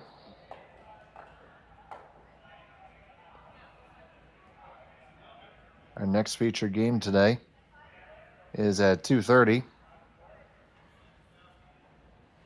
We're going to have Walker and Myers versus Moores and Wheeler.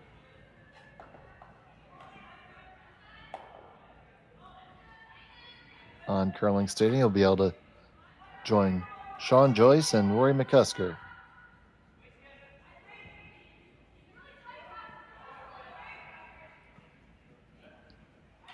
I'll be back with you tomorrow for the finals.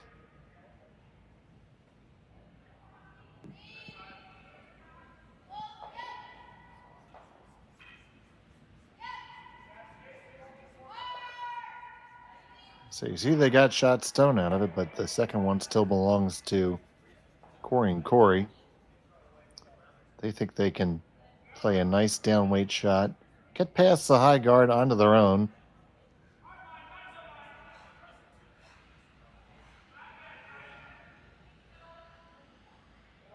Or just pick it out and lie to. That's much more likely what they're doing.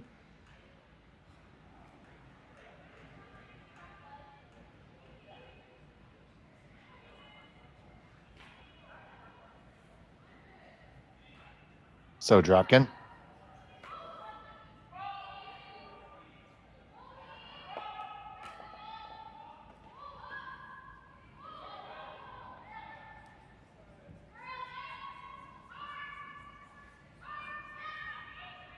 This one comes up just fine, past the one.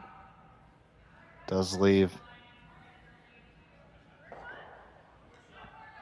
a few different options. They're looking first at the straight hit and roll. I thought for a second they might take a the double from the right side as we're looking at it.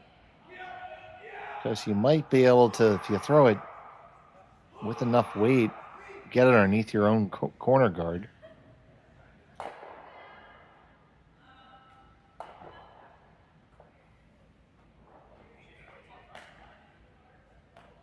Because at this point, you still want to try to find a way to think three. Have to counter the three that you just gave.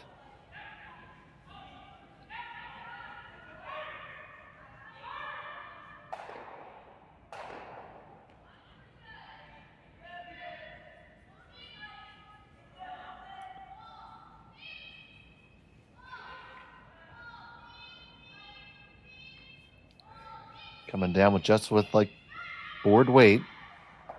They catch it. They roll into the open.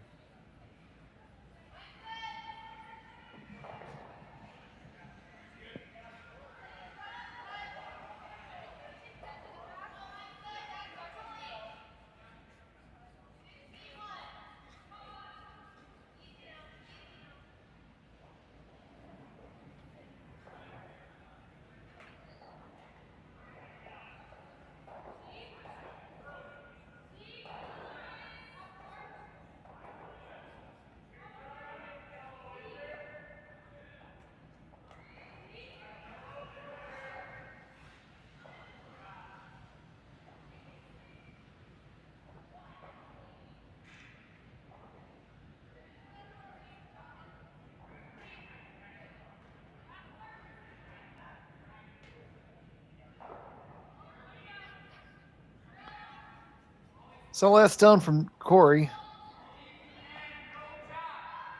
He's looking to make this takeout in the one in the back in line two. He's going to do just that. Does leave the double back. Going to have to throw it.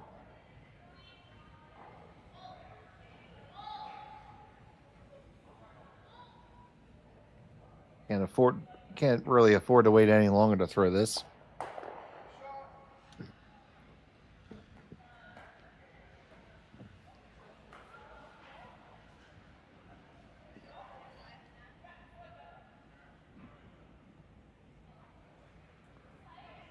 Question is, with this flat roll, it's certainly going to roll open.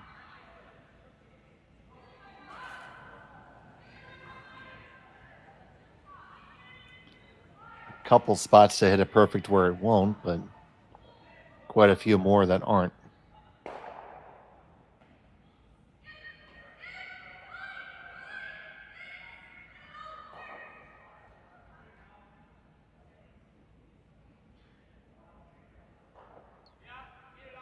So after they've gotten out their protractors and parallel rules, they've figured out the sines and the cosines and the tangents.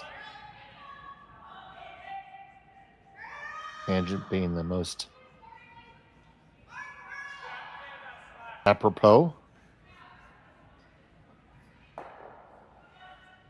Or more appropriately congruent.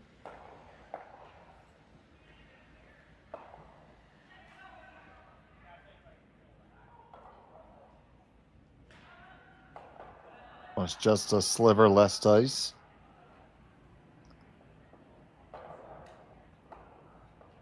Got to make this, or it's the bare minimum that you had to get in your power play is 2.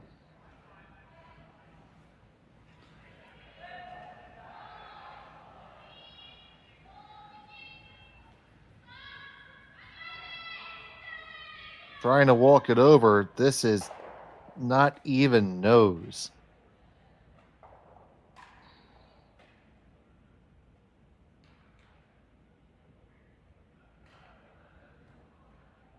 Now with a good hit and roll, the Coreys have an opportunity to not only take away the deuce, to possibly put a force or even a steal on.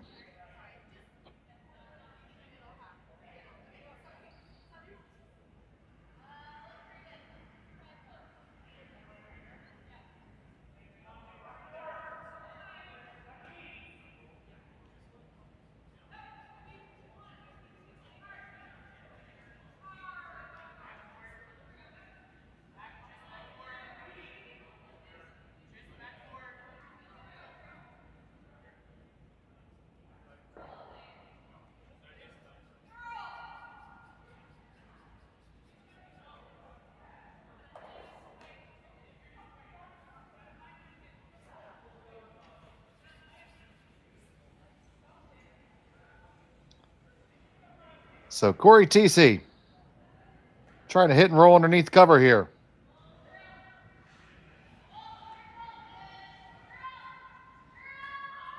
Dropkin trying to get to curl, finding that same spot their opponents just found.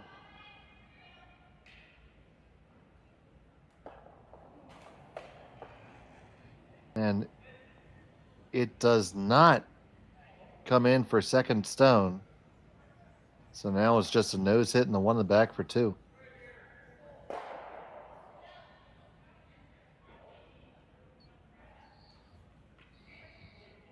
Seonyeong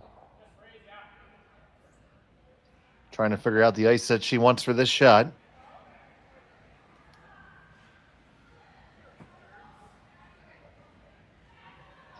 She handles her own brushing.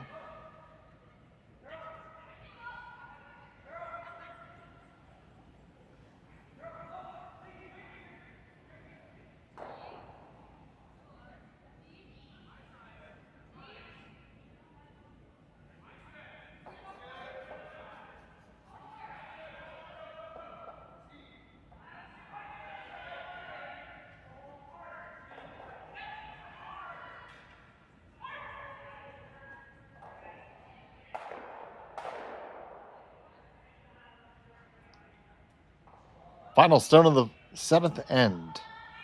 Knee and nose hit for deuce.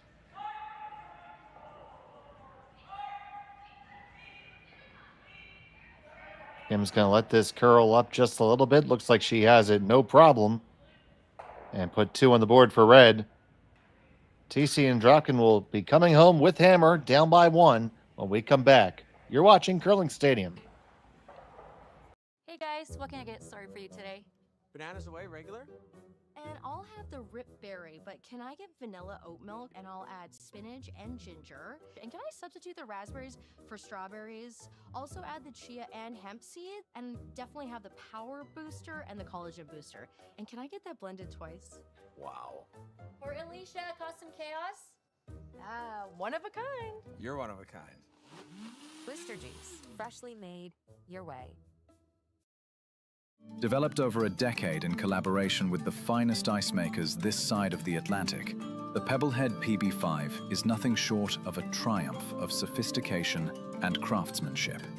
Weighing less than half its lumbering copper predecessors, yet boasting tenfold their durability, the PB5 delivers perfect, consistent ice, time after time. The PB5 by Pebbleheads.com, the apex of ice-making ingenuity for the roaring game of curling. Live curling rocks. And this November, the best in the world are coming to Tahoe. Get your seats now at gsoctickets.com. But hurry, early bird pricing ends soon.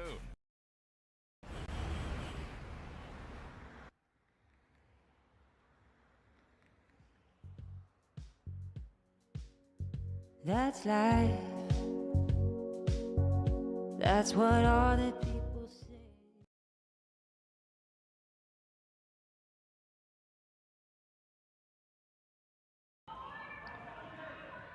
Welcome back to Edmonton. It's the Saville Mixed Doubles Classic here on Curling Stadium. Tune into a good one if you woke up this morning.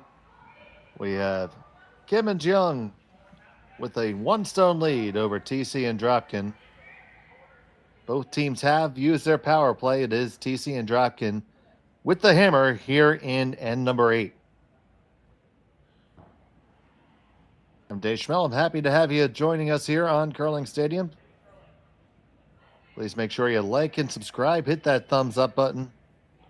Really does help us out. And back holding down the ones and twos is Connor Sims.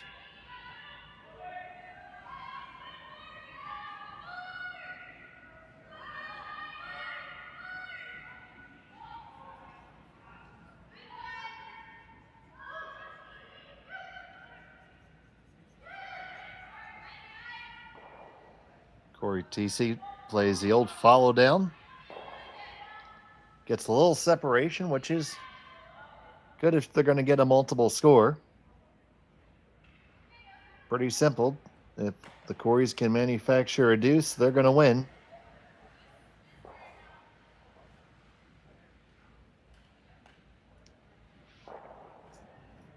If Kim and Jeong can find a way to force their opponents,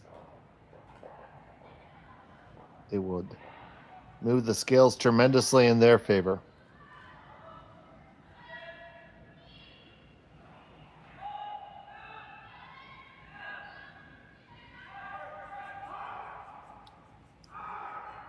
This one from Seonyeong, from Yeongseok rather. Swept by Seonyeong right on with a nice angle. Good shot.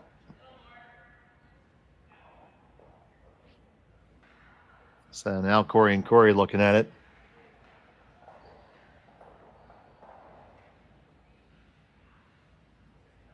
First instinct would be a corner freeze on the right-hand side as we look at the long view. Get there from whatever turning you like, really. They're thinking out turn.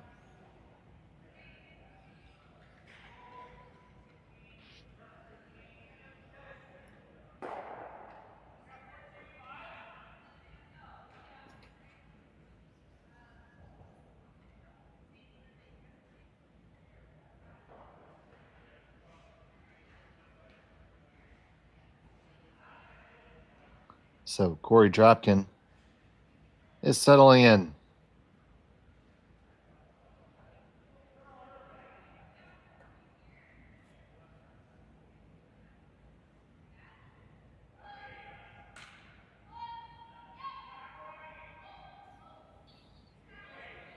Just keeping it clean right now.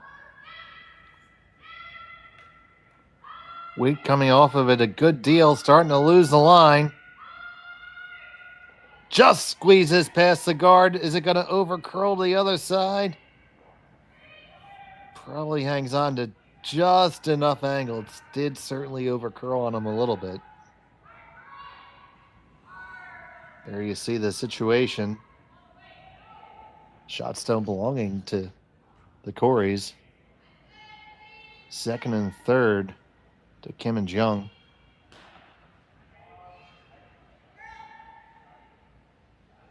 And they know the situation. They know a force is good for them.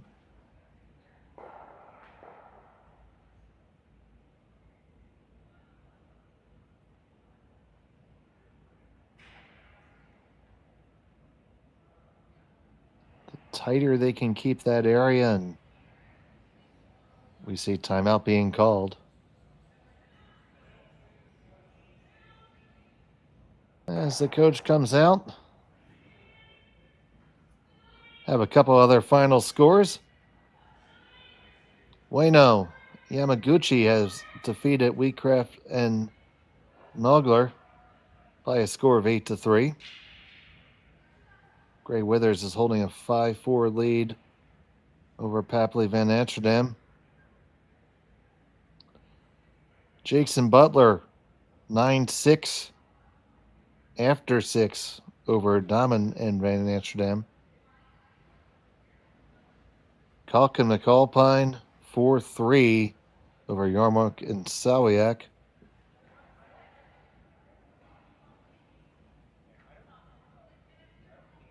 Very tight game between Richardson Davies and Morris Wheeler. 8-7 at last count. Only once has a single point been scored in that game. That game is on Sheet 8, also available on one of our streams.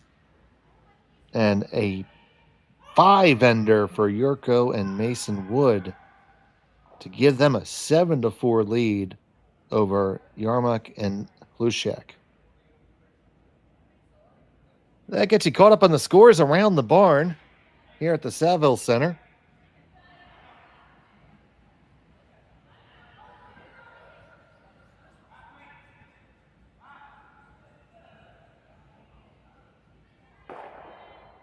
And we'll see what they cooked up coming out of the timeout.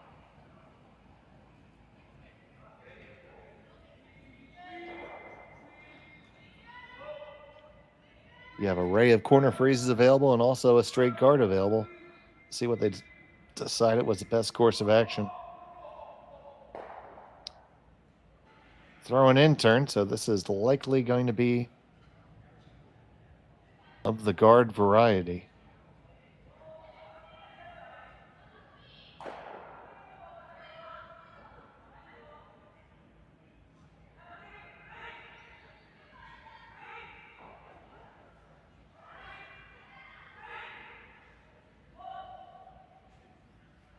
It is going to come down into the rings. You want to stay on the outside of that stone. Right in front, it's still a really good outcome for him. And now the Coreys trying to see if running the whole pile helps them.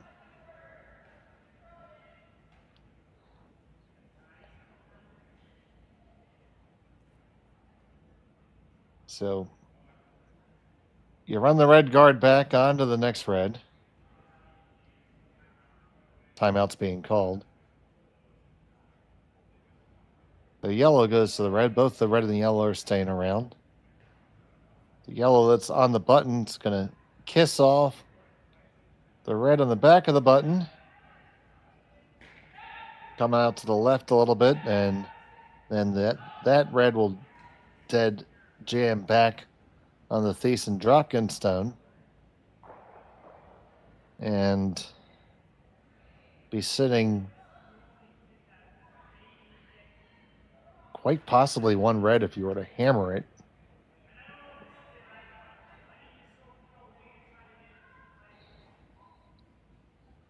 Or do you try to set something up to maybe be able to eject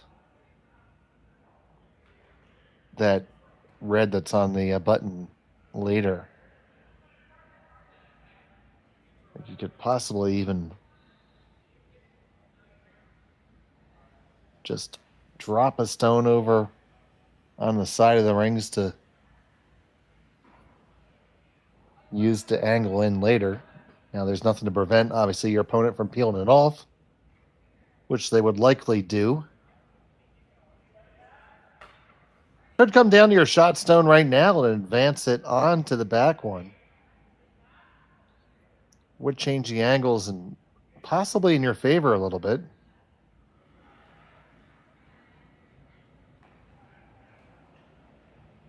But it looks like running the works is the plan.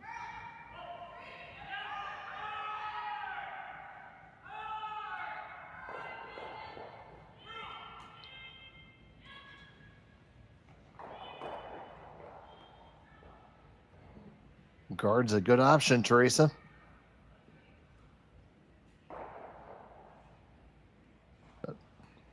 Here we go.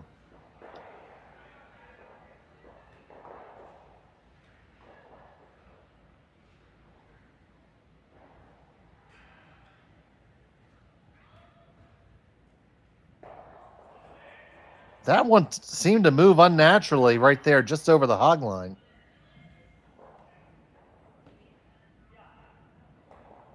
Looked like it picked really quick.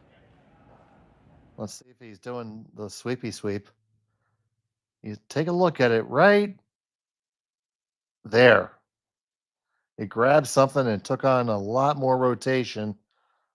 And they were just going to split the guards there to give themselves something to run, which would have been good because there would have been no way for their opponent to remove both of them, but that's just an unfortunate break.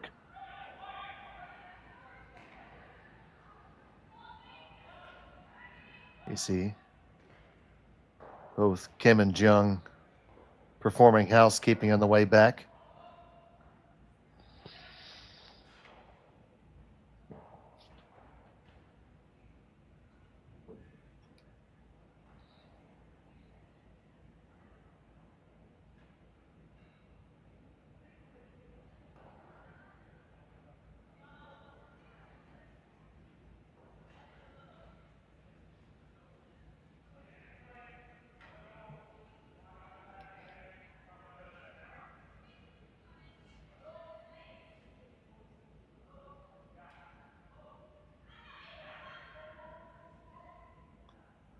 And that one did not make it over the hog line.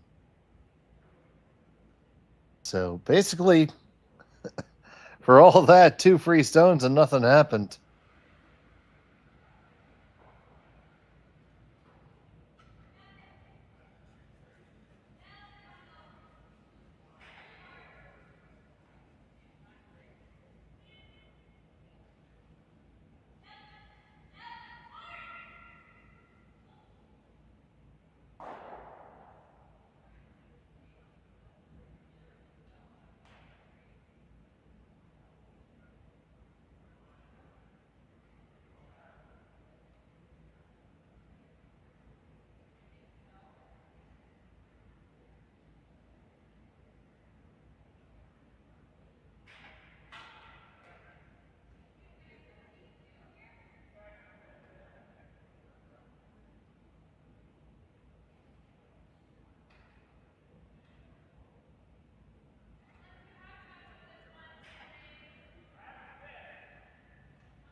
Question is, can they still do it?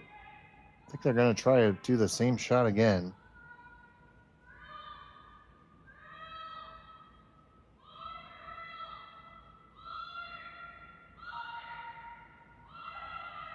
This one's coming with a little bit more weight. This time they're probably looking to get past the guard, which they do. What are they going to come into contact with? Just the top one for Kim and Jeong, and that is extremely interesting because now Kim and Jeong can excise that shot stone that Thiesse and Dropkin have been hanging on to for the tie. It does not come without risk, though. You could certainly mess up the works and give the Coreys a chance to win the game, so a lot of argument to be made to throw a guard of some sort in here.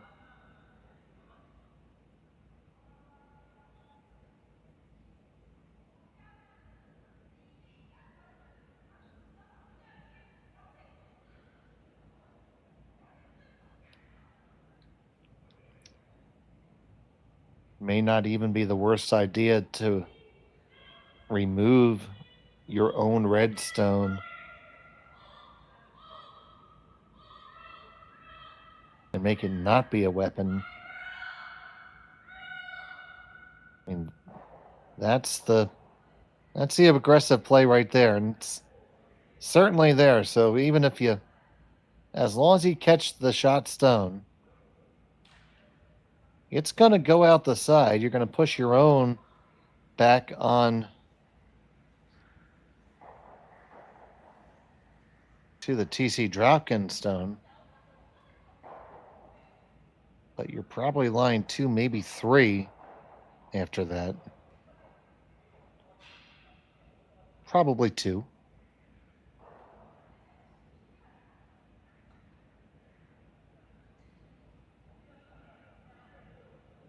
As it stands right now, there's not a whole lot that Cory and Korey can do to score 2.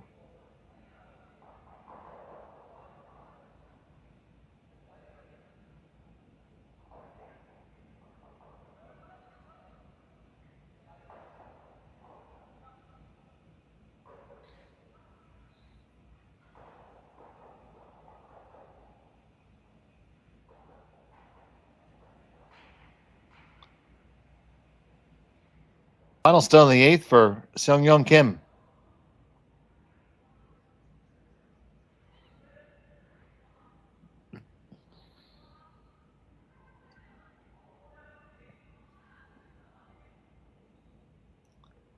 And they are just going to guard.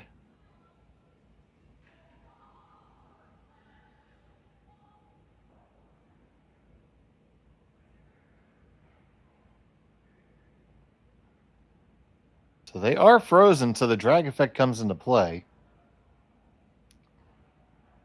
The drag effect, basically, for those of you who might not be familiar with it, means that if you play and hit almost as if that top stone wasn't there, the action will transfer onto the back stone a lot more than you think it would.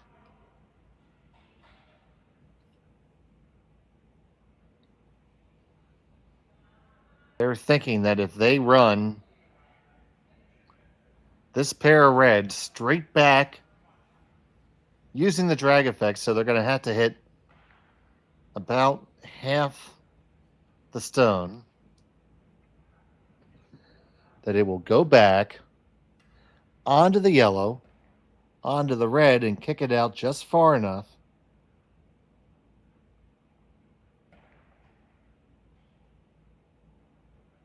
to pick the red out. Also, you're going to be getting your stones moving. So here we go. Final stone of the 8th end. Cory Thiesse. They're going to try to drag these back. Way too far on the outside. And it's going to be a single point and a single point only. And we're going to have bonus curling. All tied up. Kim and Jeong will have the hammer in the extra when we come back. You're watching Curling Stadium.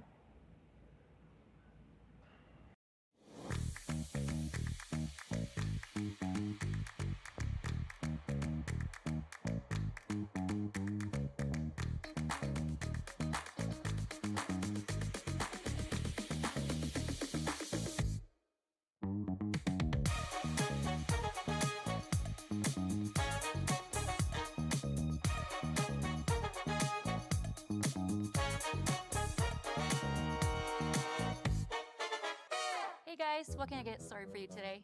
Bananas away, regular? And I'll have the rip berry, but can I get vanilla oat milk and I'll add spinach and ginger? And can I substitute the raspberries for strawberries? Also add the chia and hemp seed, and definitely have the power booster and the collagen booster. And can I get that blended twice? Wow. For Alicia, custom chaos. One of a kind. You're one of a kind. Booster juice, freshly made your way. And welcome back to the Saville Community Sports Center. Dave Schmel joking with our producer Connor Sims in between, and we do have some bonus curling here from the Saville Center. It was a really tough shot for Cory Thiesse and Cory Dropkin. Shot that not 1,000% convinced was there. I think it may have been better served playing something off the stone that was in the 8-foot, but it's a choice they made. They just, unfortunately, weren't able to execute it. And that does throw a big advantage over to Kim and Jeong. Just need to score one with the hammer. They'll have the opportunity to play this as a much more open end. Still can't remove anything yet.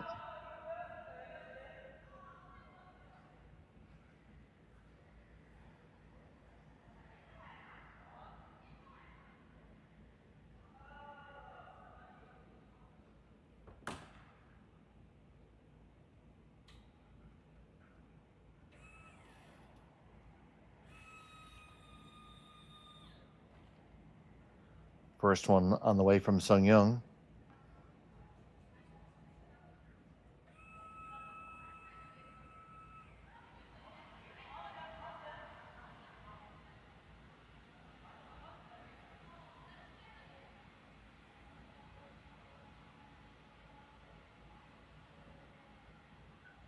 Comes all the way down the back.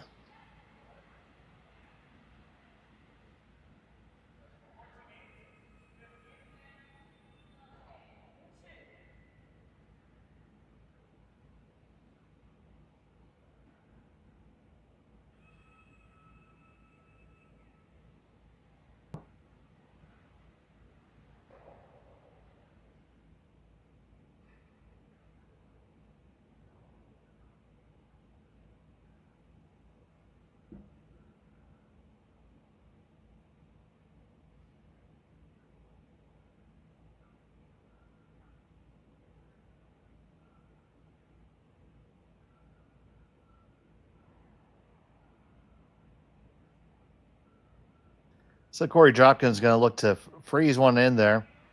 That's going to have to be their way out of this, weld their way in.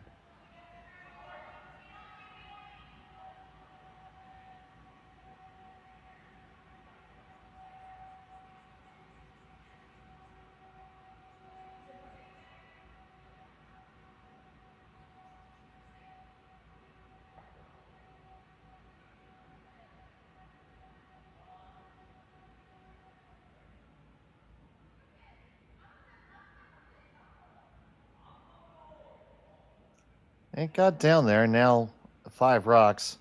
This is where we're going to see peels occur now. They don't have to worry about manufacturing a deuce. Just find a way to get a single. So the guards get to go away now.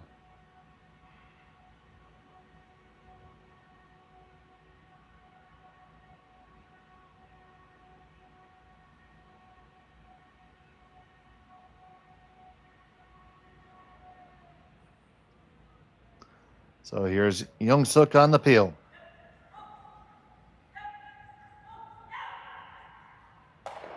One, two. Open things up in the back, which is kind of important, but left a lot of guards there, so can't really say that's a full make. He knows it too.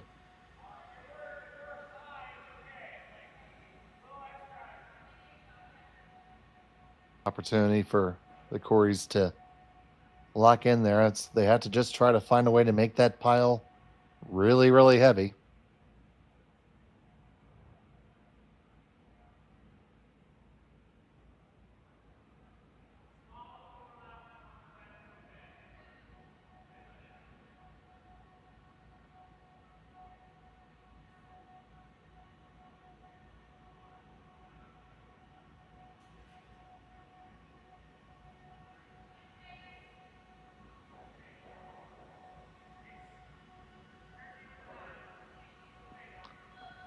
On the way down from Dropkin.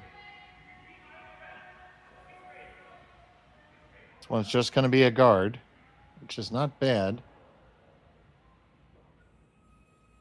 Gets in a good spot, but left an angle for a double peel, so I have no doubt that that's coming.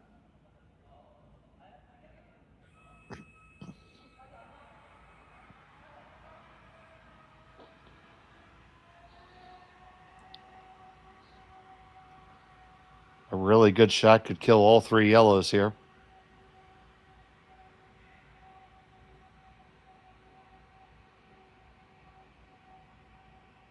Yellow onto the red, onto the 2 yellows in the rings. Extremely difficult, but the angles do angle. So on the way from Yeongseok.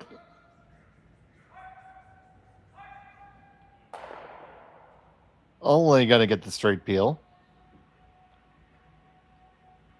It was really very important to get that second one moving. Now Dropkin's just going to lay it back up there.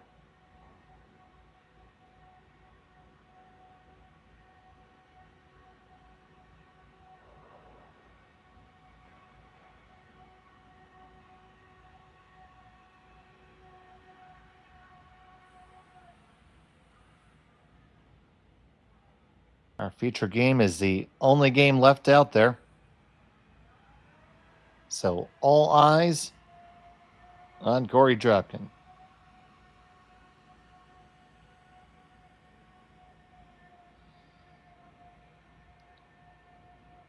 His last of the extra.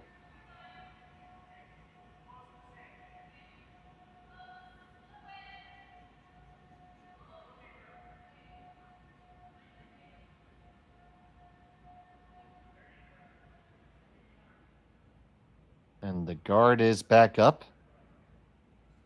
Significantly tighter this time.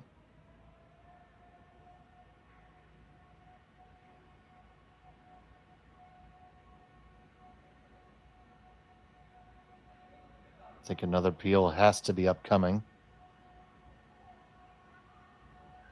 Or do you go and get there first? Now the guard is so long. absolutely no problem in throwing a down weight shot and pushing that one back right now. And possibly with those guards being staggered, getting to a place where the Coreys can't dig it out or even draw it out, count it. I would be tempted to make that play now.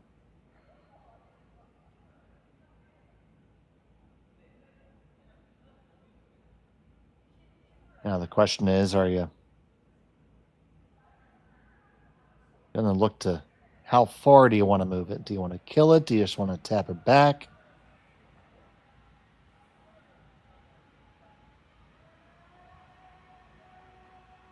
I don't like going there.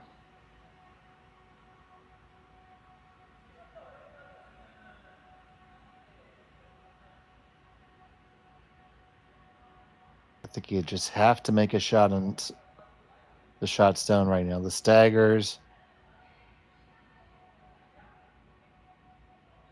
hurt both teams now, so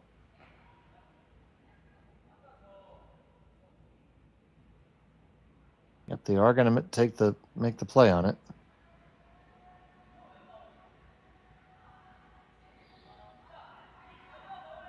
This ice looks to be maybe about back 4, back 8 weight.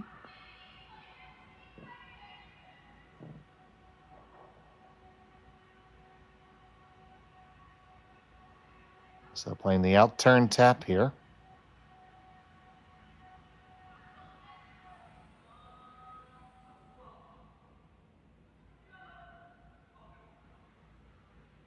Adjusting the broom with just a sliver of ice. Huge shot for Yeongseok Jeong. His final of the extra. Seonyeong on the line call, telling him to sweep. Now we're off it. We're going to be clear of the guards, no problem. Need to get clear of the second one. Pass the second one. Yes! And onto it and push it back. And they are shot rock. Top button.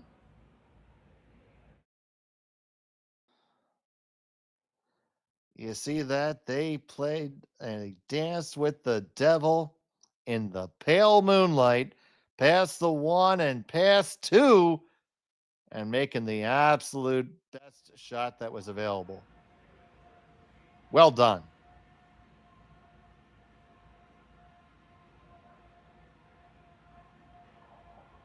So now the Coreys have to draw the shot themselves here. Dropkin getting himself limbered up for a big scrub.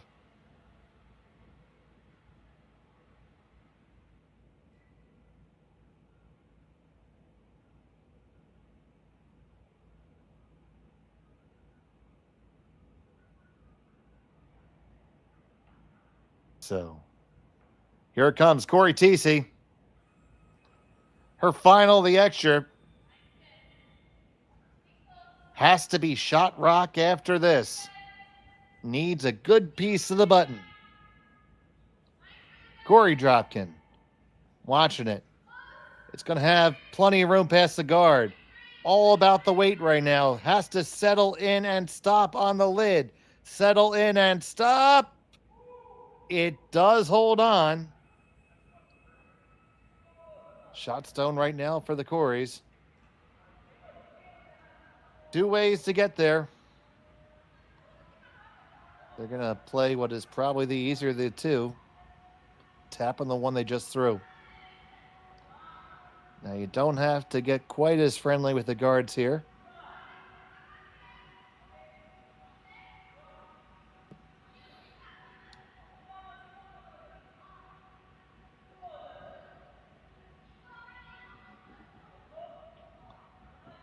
It's been a good battle between these two teams that are both undefeated thus far in pool play. 2-0 for each of them. Only one will remain undefeated.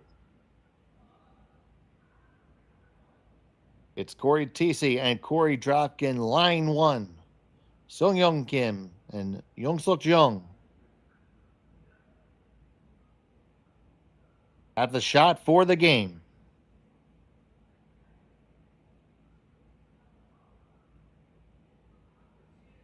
So you're getting it visualized in your head. You see yourself make it. You see it made. You feel it made.